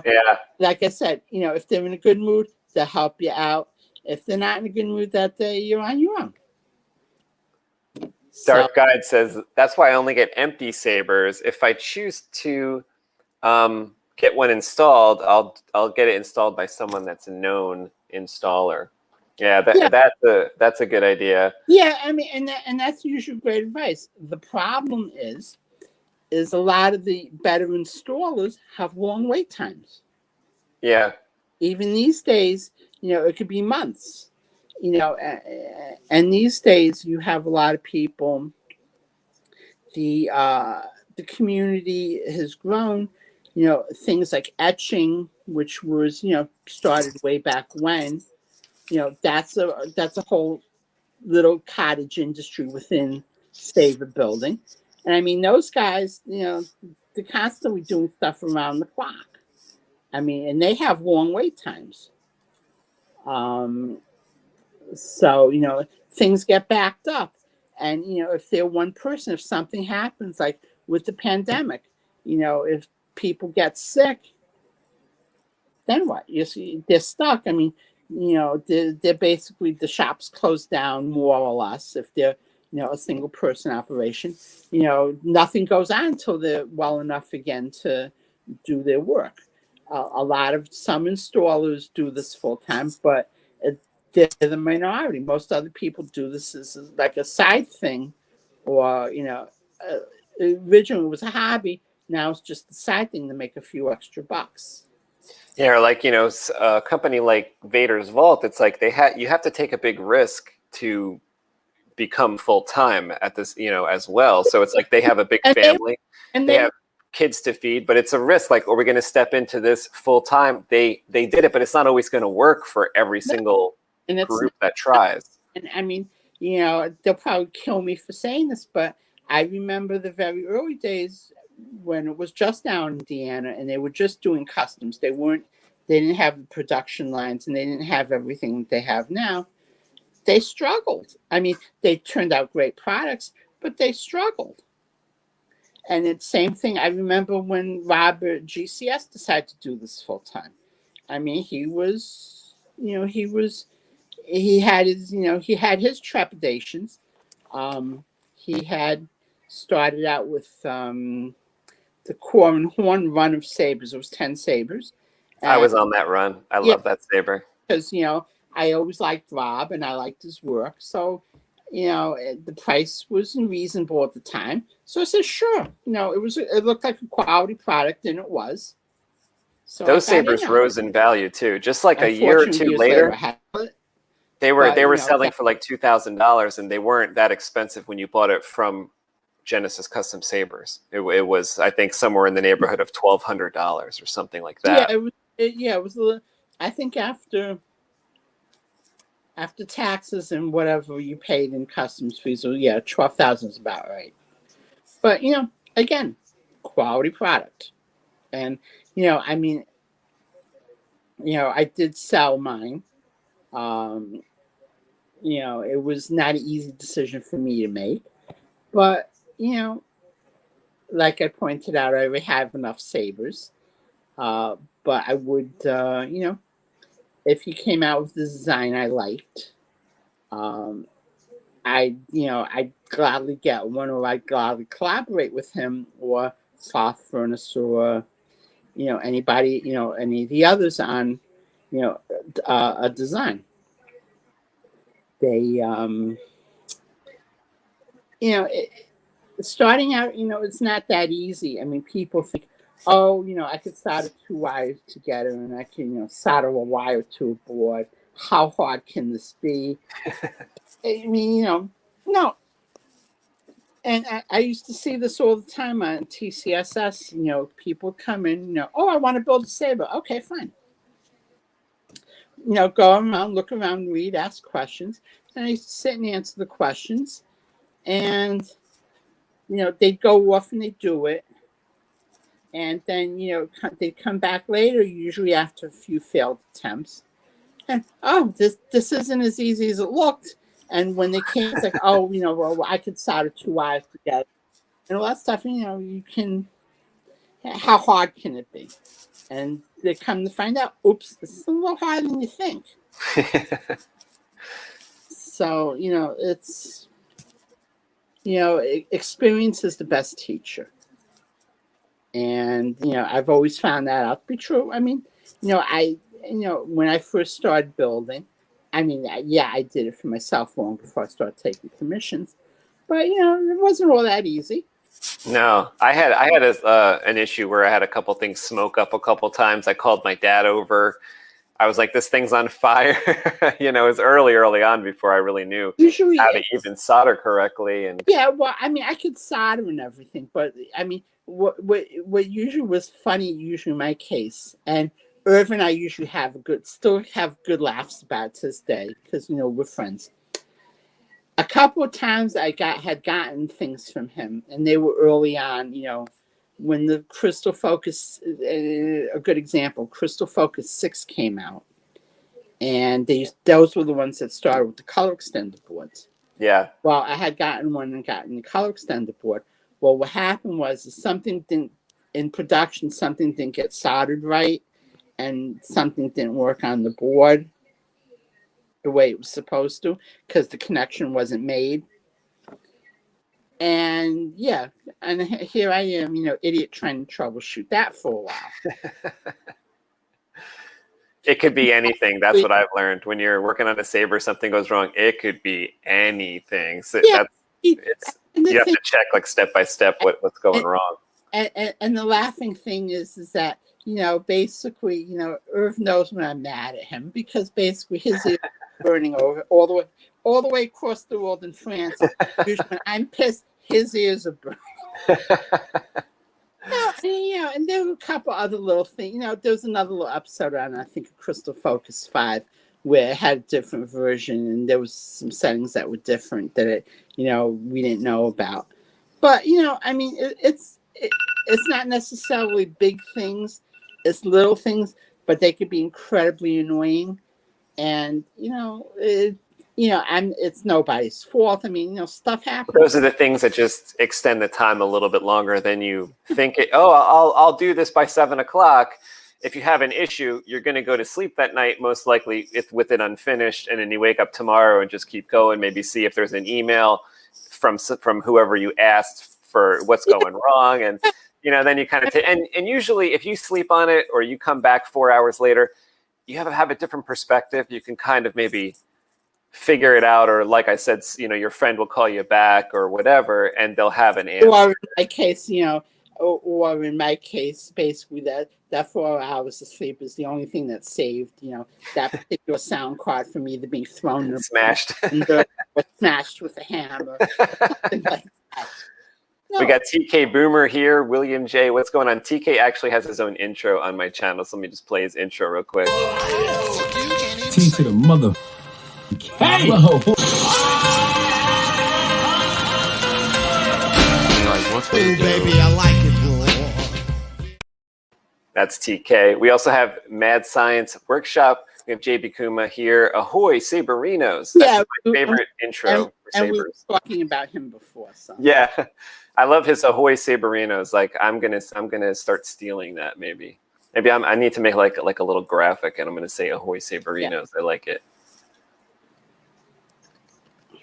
Jake Slough says the thing is that you have to care enough about the hobby to go out of your way to create an FX-Sabers account. Facebook is used for lots of, that's true. You know, people are already on Facebook, so they're like, oh, cool Saber group, and they just click over here. Yeah. Whereas FX is like a different window. But that's where I, like when I would hang out at work and kind of have FX-Sabers window open and just see, that was exciting to me at work to see like, oh, who's going to post something today?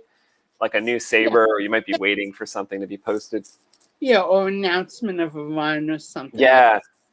Or like an update for like a run that you're on, or so like, oh, an update's going to come on Friday the 15th. So you're like, oh, you get all excited, or, you know, a new design or something comes out. It's pretty fun to like be in there and see that happen. Because usually even people like Irv, who has a Facebook account and a YouTube page and stuff like that, he will post on FX-Sabers, and you will get to see like more details, like Right.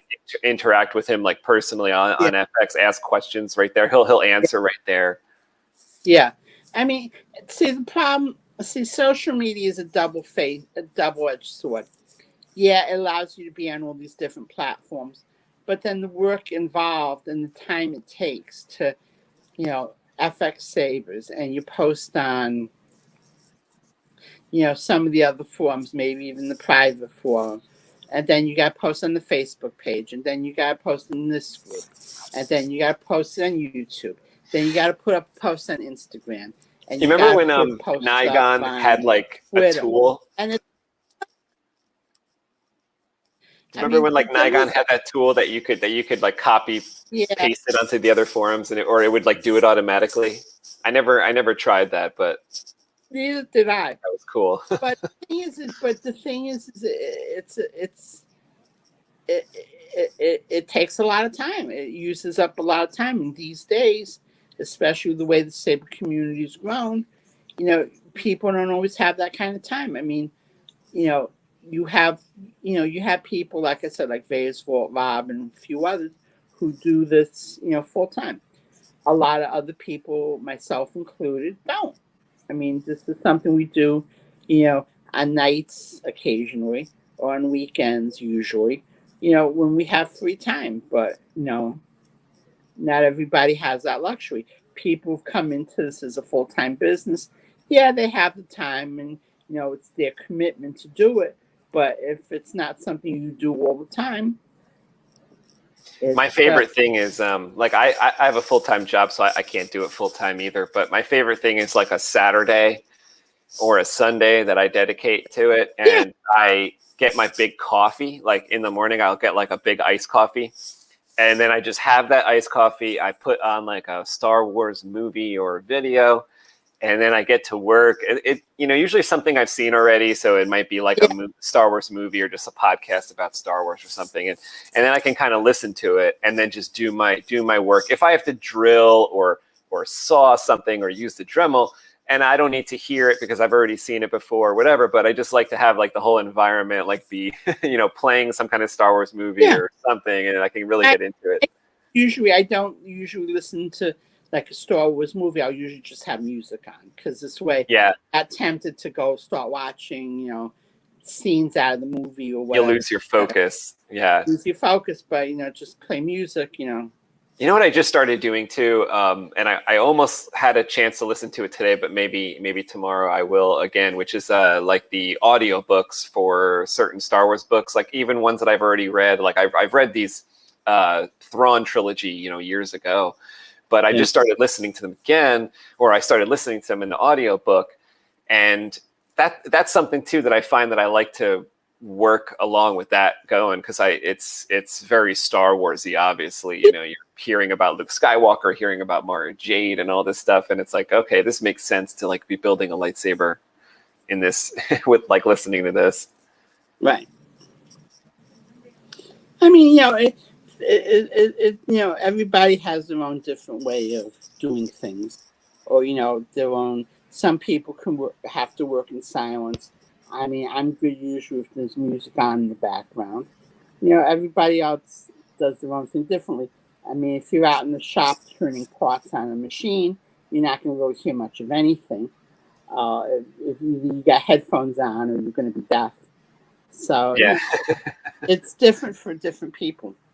Yeah, I do like to try to get into that like flow state, or where time doesn't matter type of state. Right. Music can do that, and then all of a sudden, I mean, it might become the end of the day, but you'll have like an incredible effort to show for that. You'll have something to show for that, and especially when all your concentration is in there, it's hard to. It makes it harder to make a mistake or something, especially in the later stages of a build, when I feel like a mistake could be like ruinous. If you have a part like you've worked on and you've drilled all sorts of holes and measured everything perfectly, you don't want something at the end to go wrong to ruin that part. So it's always about like focusing on that project, so that like your attention's not somewhere else, and all of a sudden, zip, like something goes across the Dremel goes across the item or something. Something like that, yeah. Which I always just make sure that doesn't happen to me. But I know that it could happen, especially because like at certain times when I'm working with something high powered or spinning, like I might be polishing something, and sometimes I could almost feel like it. If I didn't handle this correctly, it could fly across the room, So just have to be careful with that type of stuff. Yeah, anytime you play with, a lathe, a mill, a drill press, a Dremel. I mean, like I use a Dremel for certain parts of chassis, to trim them or make little cuts here and there, or to cut crystals or whatever I need to do. You got to pay attention. I mean, it's, this all looks like it's fun, but, it's all fun and games until you lose a finger or an eye or something. Yeah. And it's not so much fun anymore. I'm always even concerned about like getting cut or something, because I'm like, well, what if I cut my finger and then like my stupid fingers like can't be in the video now or something like that. So I'm always just trying to be careful, or wear my leather gloves, or, just like have an eye out for that type of thing that could happen, because like if you're not thinking about it, it could happen. Yep. No, you have to be very careful. I mean, that's why I take my time, and I found this this works for me especially these days. I take my time. I don't rush anything. That's one of the things I think a lot of newer people in the hobby do, is they think they could just rush through it. And you can't. You can't do it and turn out a good product. Right. If you take your time, you do things right, and you test it, you'll be much better off, because you'll have the peace of mind that when it goes out the door, unless UPS, malls or whatever shipping service you use, unless they completely maul the package and tear it apart on purpose, if it makes it to its final destination in one piece, it's going to work. And, like I said, for all the work I've done through the years, the number of times stuff has come back for repairs, I could count, 2 hands, and I'm being overly, generous, probably more like 1 hand, and I can live with myself, everybody, stuff happens, and it happens to the best of us, but, it's how you handle it, and that makes the difference. I had to resolve a dispute earlier in the week where, there was an issue, and, it was somebody who was newer to the hobby, but, I think in the end, this person will be an up-and-coming sabersmith. I think he just needs to build his reputation a little bit more, and I think he'll be a good guy, a good, reliable person. So, but you just can't rush things. Right. I think that is the enemy of like having a project turn out well, is trying to rush it. I've seen it go bad before, and it's also frustrating for the person when you do try to rush. I've seen the frustration happen on people, and like it's because of the rush. I can tell you a story. Years ago, and we're going back probably a good 10 years, there was someone who was rather young and new to the hobby, who, basically a very book smart guy, and a very, he's an intelligent guy, but he was always in a rush. Always in a rush. And always inevitably something bad would happen. And it was just, slow down a little bit, take your time, double check your work, and things like that. It's the silly stuff. And it's not like, he had his saber building time pinned down to the second. Oh, I'll be done with the crystal chamber at 7:12, and by 7:50, and it was like, no, dude. Fortunately, he matured as he got older, and he, with some help from, the senior people in the community, myself included, he joined this. He was pointed to the Saber Guild a few years back. And, but that's how it goes sometimes. People take this on and they think they can rush through it, and you really can't. I mean, you could face, like I said, a bad board or a bad this. And usually anybody who takes money for working for others, you have to basically, if you're going to do work, you should check your work. I don't, all the sabers I do and I send out, I test them all, because usually these days they're all private videos. I don't post them publicly, but I'll go over, I'll show that it works, A, and B, if there's anything they need to know, like how to access a battery or the SD card, or if there are any particular tricks to the hilt, I'll cover it all there for them. And once they're happy, it goes out the door. But also, because I really test the stuff, once it goes out, I know it works, and I know the chances of my ever seeing it again for repair are slim to next to none. Like I said, stuff happens, and I get that. But if it comes back for repair, it's not because I was lazy or stupid. Right. Kyberphonic is here. Yo, what's going on, buddy? Thanks for your sounds. I was playing them in my intro video, little saber dueling intro video. Got all Kyberphonic sounds up in there. Michael Murphy says, Rogue One was great. Don't know what happened after that. Yeah, I don't know. I had a rather memorable auction after The Force Awakens came out. Yeah, it was like a record-breaking saber sale on eBay, I think it was. Really, really awesome. I think we talked about that on the FX-Sabers show I had with Michael Murphy, which was the very first FX-Sabers show, probably 2 years ago or so. You can check my channel. I think that's some of the live videos. I actually make them private after a while, but I think his and Irv's are still there. So you guys should check that out. It's a little technologically insufficient, because I think we had Michael on a call, but it was a cool show. A lot of people like that show. But basically, all right, and getting back to, and I remember that auction, but this is where some of the bad of the community tends to show. People saw that auction, and certain people, I'm going to mention names, but I think you probably know who I'm referring to. Said, oh, well, he's getting that much for that kind of saber. Well, I'll do a bunch of sabers, and I should charge all kinds of outrageous amounts of money. Not necessarily $15,000 worth, but up there. And meanwhile, the outsides look good, but you looked at the electronics in stores and they were basically crap. So that's kind of, that's one of the things where,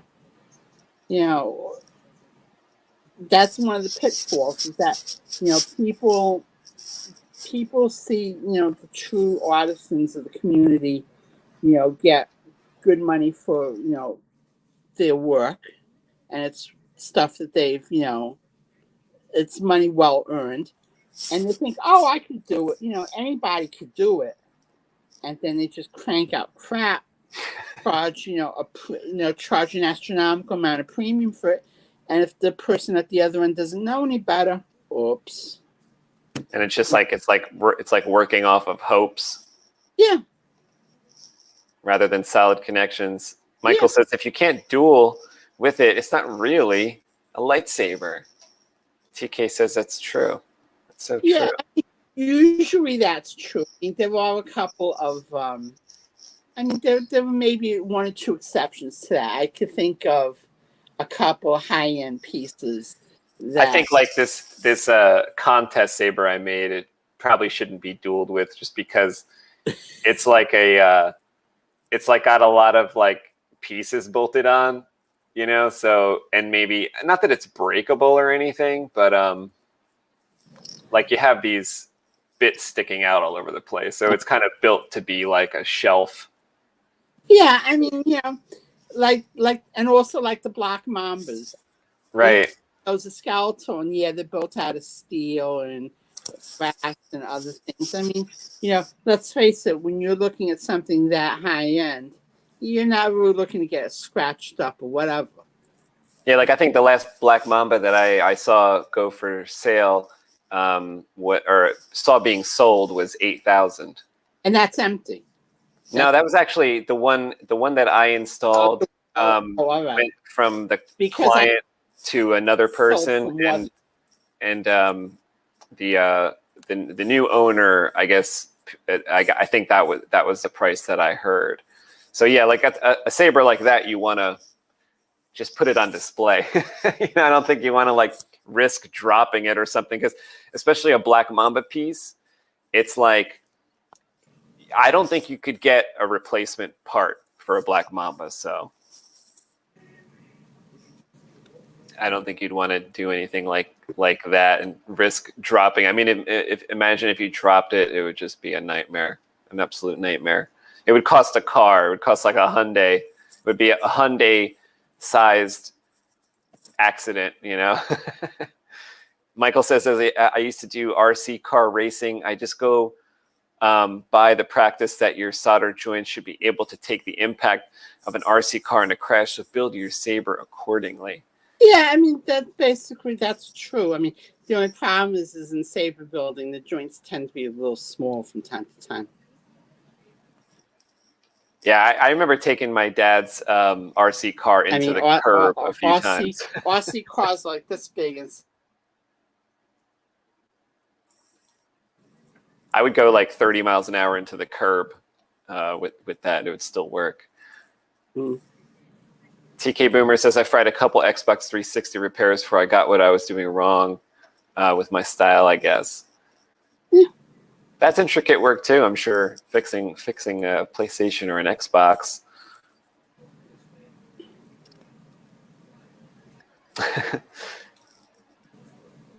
TK Boomer, Michael says it's more of the heat and the weld as opposed to the quantity of solder. Sometimes a smaller amount correctly applied is stronger joint and less resistant with too much not heated well. Yeah, I mean, cold solder joints are a problem.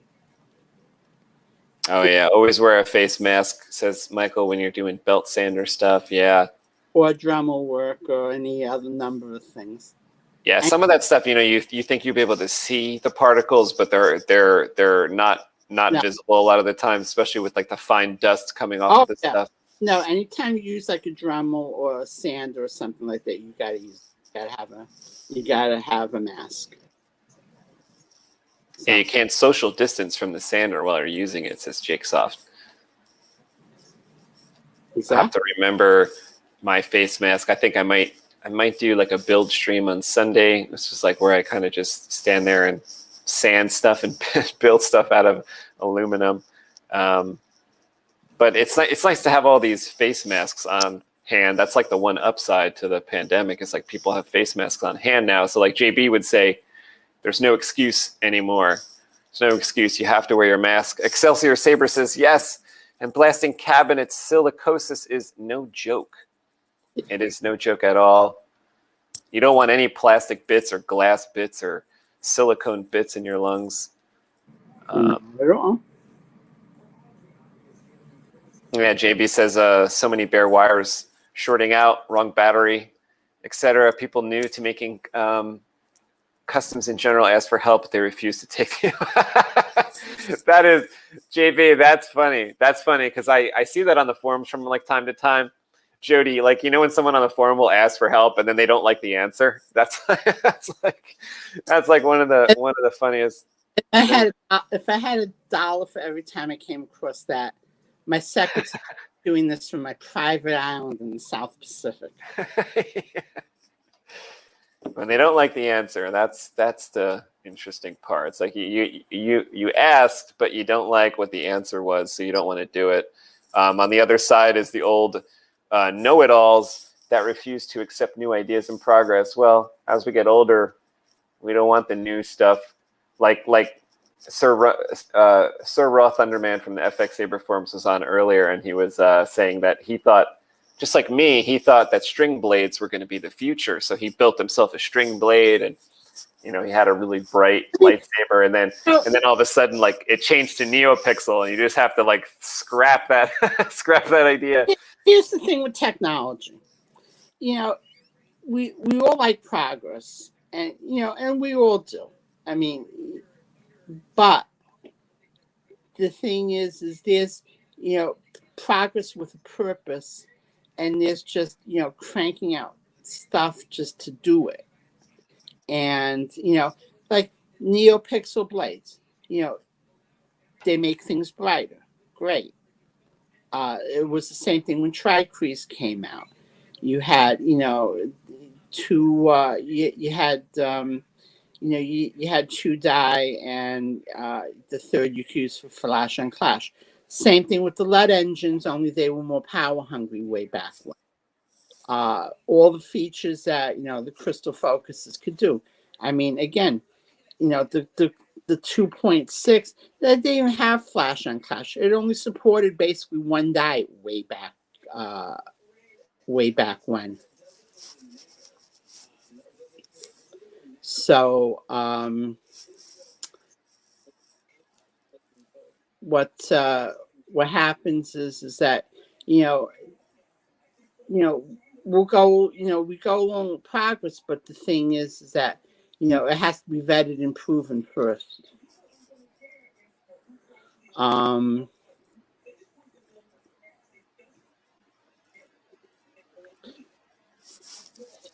don't know necessarily. Michael says try using a flux core silver solder like Minitronics 6040. It comes in small handheld tubes, so it's all in one and not messy. A good weld, in my opinion, should look like a chrome egg shape typically. Yeah, no, I kind of agree with that. I mean, the solder I use has a little bit of silver in it. It's 6038 and 2, and I use like very fine gauge solder in my work. So that's you know, I mean, and I know Vader's Vault uses that stuff also. So I mean, it's so like I've used it for years. It's always worked for me, and you know, Mike has that right. So you know, he's right. I mean, if you've seen the horror stories of some of the wiring I've seen through the years, you know, with exposed leads, like, you know, a quarter of an inch or more past what they should be, it's like, you know, you're surprised that the board hasn't shorted out. So, but anyway, so any other questions for tonight?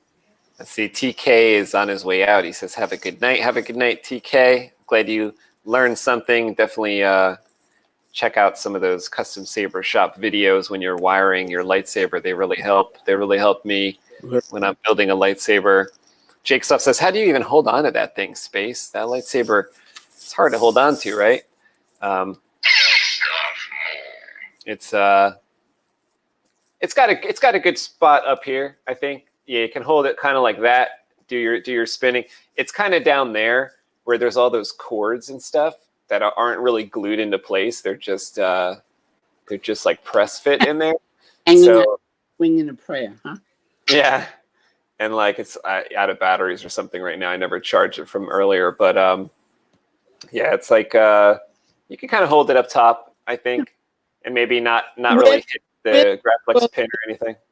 Even with the band saber, even though it has all those pointy spikes on it, you know, I could hold on to it and use it if I had to.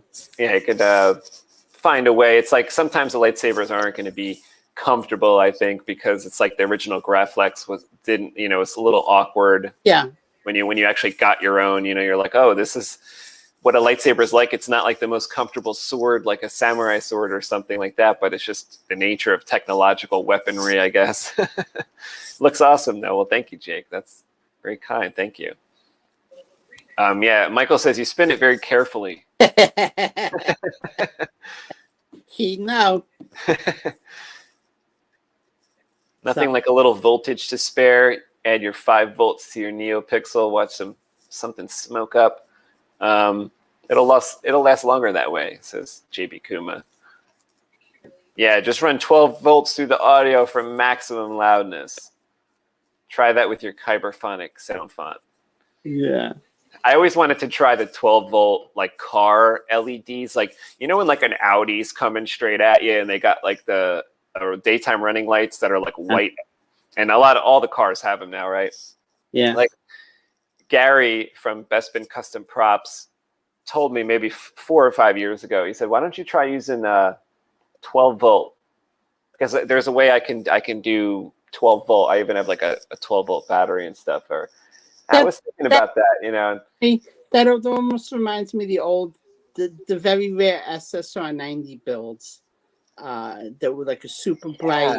But the only downside to those were they were power hungry. They soaked up an enormous amount of power, and there was only one. It wasn't like a tri-cree or anything like that. It was just one color, but it was probably as bright, if not brighter than any tri-cree setup, and it probably would even rival, I would guess, probably neopixels.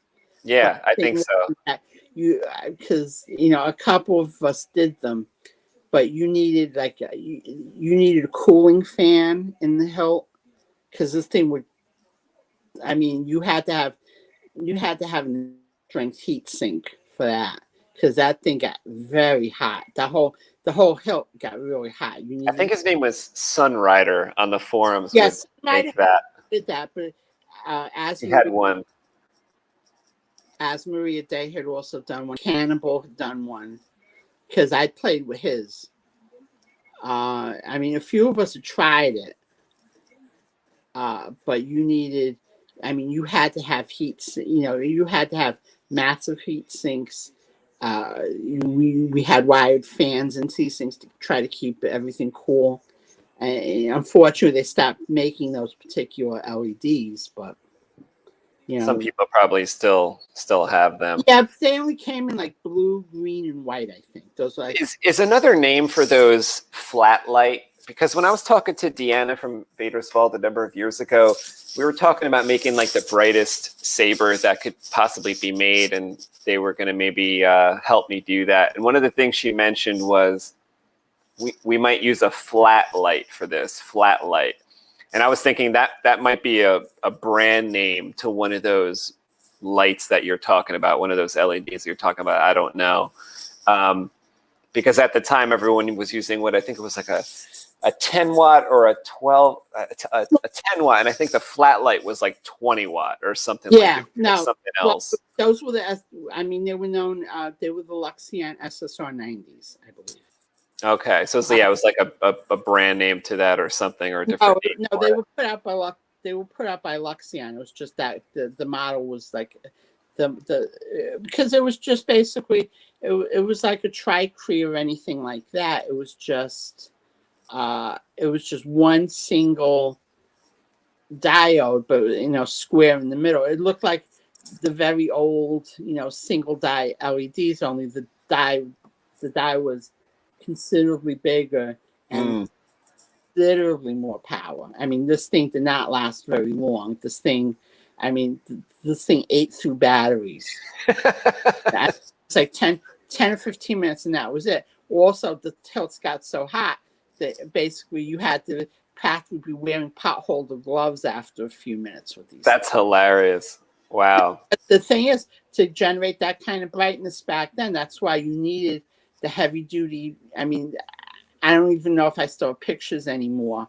On one of my old computers, I might, but you had to see, like, and as Maria's build, I mean, she showed me the heat sinks and the fans and everything that was required to put into this thing to keep it cool. I mean, that's something so cool about that, though. I like that. I just like the fact that you need a lot of this stuff to keep it like running, like fans and stuff. Yeah. It's like that means it's powerful. Yeah, it's powerful, but also that means it had to keep it cool enough, because otherwise the electronics will all fail on you. Yeah. Because you have a board in there. I mean, those boards can't. They can take heat, but they can't take that much heat.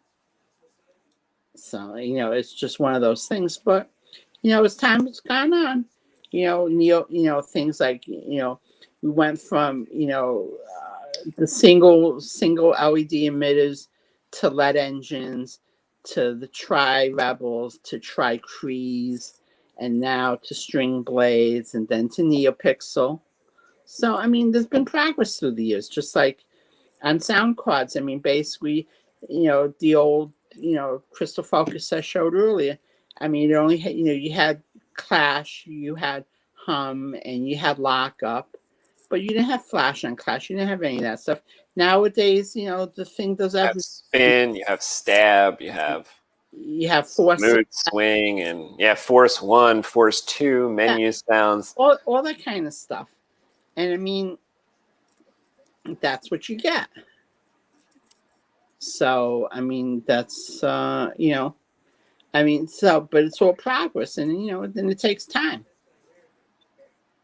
I'm not saying it's a bad thing. And, I'm not, it's not like, I'm always going to use my crystal focus 4 or whatever. No. I mean, we get with the times, but, new sometimes is, having more features means you got to spend a little more time to program it or something. Sometimes. Reading the manual takes, reading the manual takes a lot longer now because I've been reading the manual and I used to read the manual multiple times, like on a build, like for like a Crystal Focus 6.5 or something. I'd read the manual like once through and then again as I was building the Saber just to familiarize myself, get very fresh on it. If I did that today with the Crystal Focus CF10 manual, it would take me a day and a half just to read through the manual once because it's very dense now. There's a lot of different options on how to wire it, a lot of different blade types that you can wire. You could do it this way, that way, Quylons, second blade, this, that, and the other thing.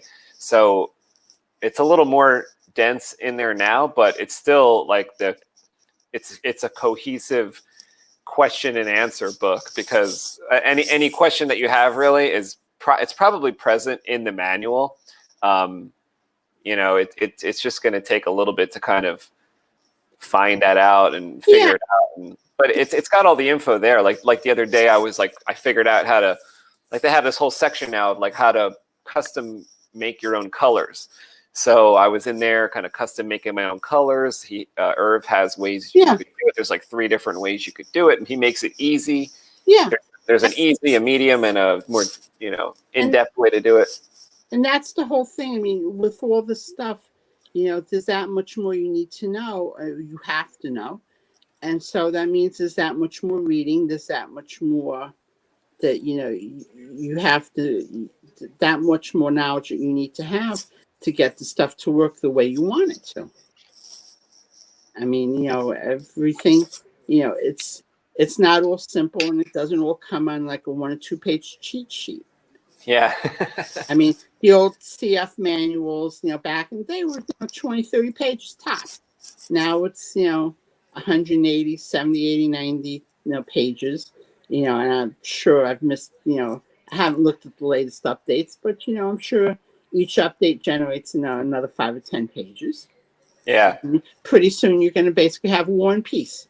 Yeah. I used to tell people, I've read the manual 100 times. Like I wasn't lying. Like I would read the manual like 100 times because it was faster to read it. Now I haven't read the manual 100 times with this new manual. I maybe read it 3 times, but well, my brain works differently. I got to like refresh myself. Yeah. I mean, the basics I know. I mean, I look for, there were certain things that have changed and that, I usually key in on the stuff that's changed, because, like I've known where, I've known how to wire switches, I know where all that stuff is. I know where most of the major connections are. It's just, like, how to handle the accent LEDs and things like that. That stuff changed drastically since like a CF9. So that's, that and a lot of configuration behind the scenes, those things change. So you have to keep up with it. So. Jim Smith is here. He says, I made it, but late. I've been under the weather lately. I hope you feel better, Jim. Hope you feel better soon. Glad you're here. JB says the LS6 is awful to hold. I forgot why he might have said that. Maybe we mentioned Luke or something. Yeah, It's the Oh, because we're talking about how hard, how I think they're uncomfortable. yeah.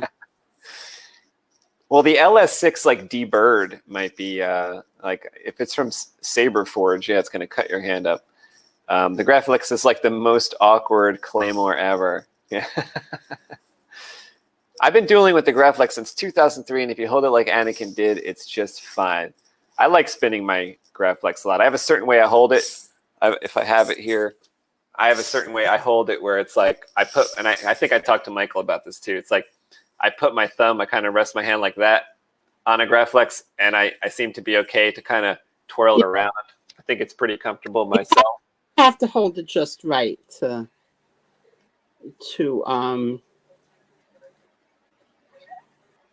Lyle Bogan is here. He says, FJK, been building for 5 years now.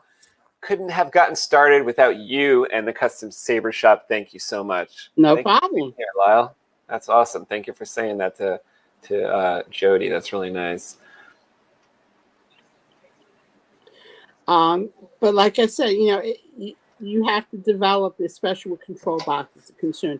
If you hold the saber a certain way, you'll be okay. It's just finding a certain way that usually takes a little bit of time. And there's reasons why I actually like spinning around a Graflex is because when my hand is on it, I know without looking because of the control box, because of the features on it, I know what orientation I'm holding it and which way, where the buttons are and everything else. A very cylindrical type saber, and you're spinning it and stuff, it's very easy for things to kind of turn on you, and now the buttons are in a different spot and stuff like that. So with the Graflex, at least I can kind of keep all the controls where I want them as I spin it, kind of because it's a weird shape, right? So I can see, I don't have to see it. I can feel it like where it is. Yeah. Well, I mean, it all depends on it depends on the saber. I mean, I always, when I design my sabers, especially if they're for me, I want them to be, comfortable. I mean, I'll use like very low profile control boxes here and there, but it has to be comfortable for me to hold, and I just have to train myself to hold it in the right spot. So, it's all personal preferences, really, what it comes down to. Excelsior Saber says that Graflex caliber is 4 out of 10 on ergonomics, but 11 out of 10 on style. Agreed. Maybe I'd give it I guess a 4 out of 10 in ergonomics is probably right. Hey, Mad Science, you're correct. The thin neck Obi-Wan and Luke sabers are knuckle twisters. Yeah, like that wind vane up top, I guess, can quite slim and So, anyway, are there any last questions? Because I'm looking to call it a night pretty soon. Okay, yeah, let's see here. Oh, Jake Soft says, with the 2 long streams today, I feel like I've spent the day on the Starship Destiny. I think you have if you've been here for both streams. Thank you for being here. We're about to close this one up, but let's just see if there's anything anyone wants to say to Jody before we roll out of here. JB says, just code up your own sabers, then there won't be any mysteries. So you got to learn it through and through, like a Jedi. You got to tune up your lightsaber, get exactly colors you want on there, exactly the features you want. Feature density is often inversely proportional to the ease of use. There you go. Absolutely, and keeps getting more features. So you're gonna have to spend a little more to figure that out. Unlike 2 years later, when you go to make a change, yeah, it could happen like that for sure. Let's see. Jim Smith has his drink out. Let's see. Okay, I don't think there's any questions. Oh yeah, Michael says, LOL, I didn't know the spaceship had a punching bag in it. Yeah, it has a couple hooks for some workout equipment and stuff, because there's only so much room in the Destiny, so it has to serve double duty. Has to serve double duty. A gravity force module to keep muscles in shape. Yeah, got like false gravity. I've got strapped to my chair to keep me in place, but I can float around. Training in the Jedi arts. Yeah, master of Terras Kasai. No. FJK, thank you for the years of psychiatric service to the community. When they go crazy, may the force be with you always. From Yoda. No problem. We'll be in touch soon. FJK is always, always helpful. And he is on FX-Sabers helping people. Let's see. Felicia Marie says, thanks for the live. Always interesting and informative. Love being a fly on the wall. Well, thank you for being here, Felicia. Yeah, thanks. Jody is a wealth of knowledge, and I was happy. We kind of really got into a lot of detailed saber talk tonight, which was a lot of fun. Darth Guide, it was great seeing you, and Jody for being part of your live chat space. Thanks for being here, Darth Guide. It's a lot of fun. And we talked for a while. I didn't realize, actually, it says here about almost 2.5 hours went by. So. Jody, thank you so much. Joe is still here. Jim is here. Yeah, Jody, thank you so much for doing this tonight. I know we've actually been planning this for a couple of months now, and we thought it was just going to be like an easy thing before the holidays. Yeah, we'll just do that show. And then things spun out of control, and I think I went away for a month. I went to Florida and came back, and I was happy that we were able to set up the show. We'll have to do another one soon. You know what I want to do? This is what we should do, because I told Andy today, who's Sir Raw Thunderman. Yeah. You know how we were all on together for the last contest thing when we kind of revealed the contest? Let's do it again when we hammer down what the contest is going to be, and we'll kind of do an announcement. You know, maybe we'll get Eastern on here, and we'll have you, and we'll get Scott. If Scott wants to come on, we'll get Andy. Maybe Michael will come on. We'll kind of announce the contest and kind of throw up some enthusiasm for the contest, get a couple people to join. That way we'll announce like, hey, it's starting now, and you have 6 months, or you've got 8 months, so go get working on your sabers, All right. We could try to work something like that in. Awesome. Michael says, check the Jedi Council discussion from my post earlier today about some mod stuff. So we'll both be sure to check that out. We're both mods on FX-Sabers. XR Kuhn on there, and FJK helps out a lot on FX-Sabers. He's going to help out on the contest coming up, so he's going to help moderate the contest, host the contest. For the staff, I mean, they're mostly on the other forum as well, so we'll talk about it. Awesome. All right, great. So have a good night, Jody. Thank you for doing this again. Thank you to everybody that was here. And do you have anything to say before we're going to roll out? No, thanks for having me, and I look forward to doing this again in the near future. Awesome. Me too. It was a lot of fun. Yeah. All right. Have a good night. All right, you too. Thanks, everybody. Force be with you. Force will be with you.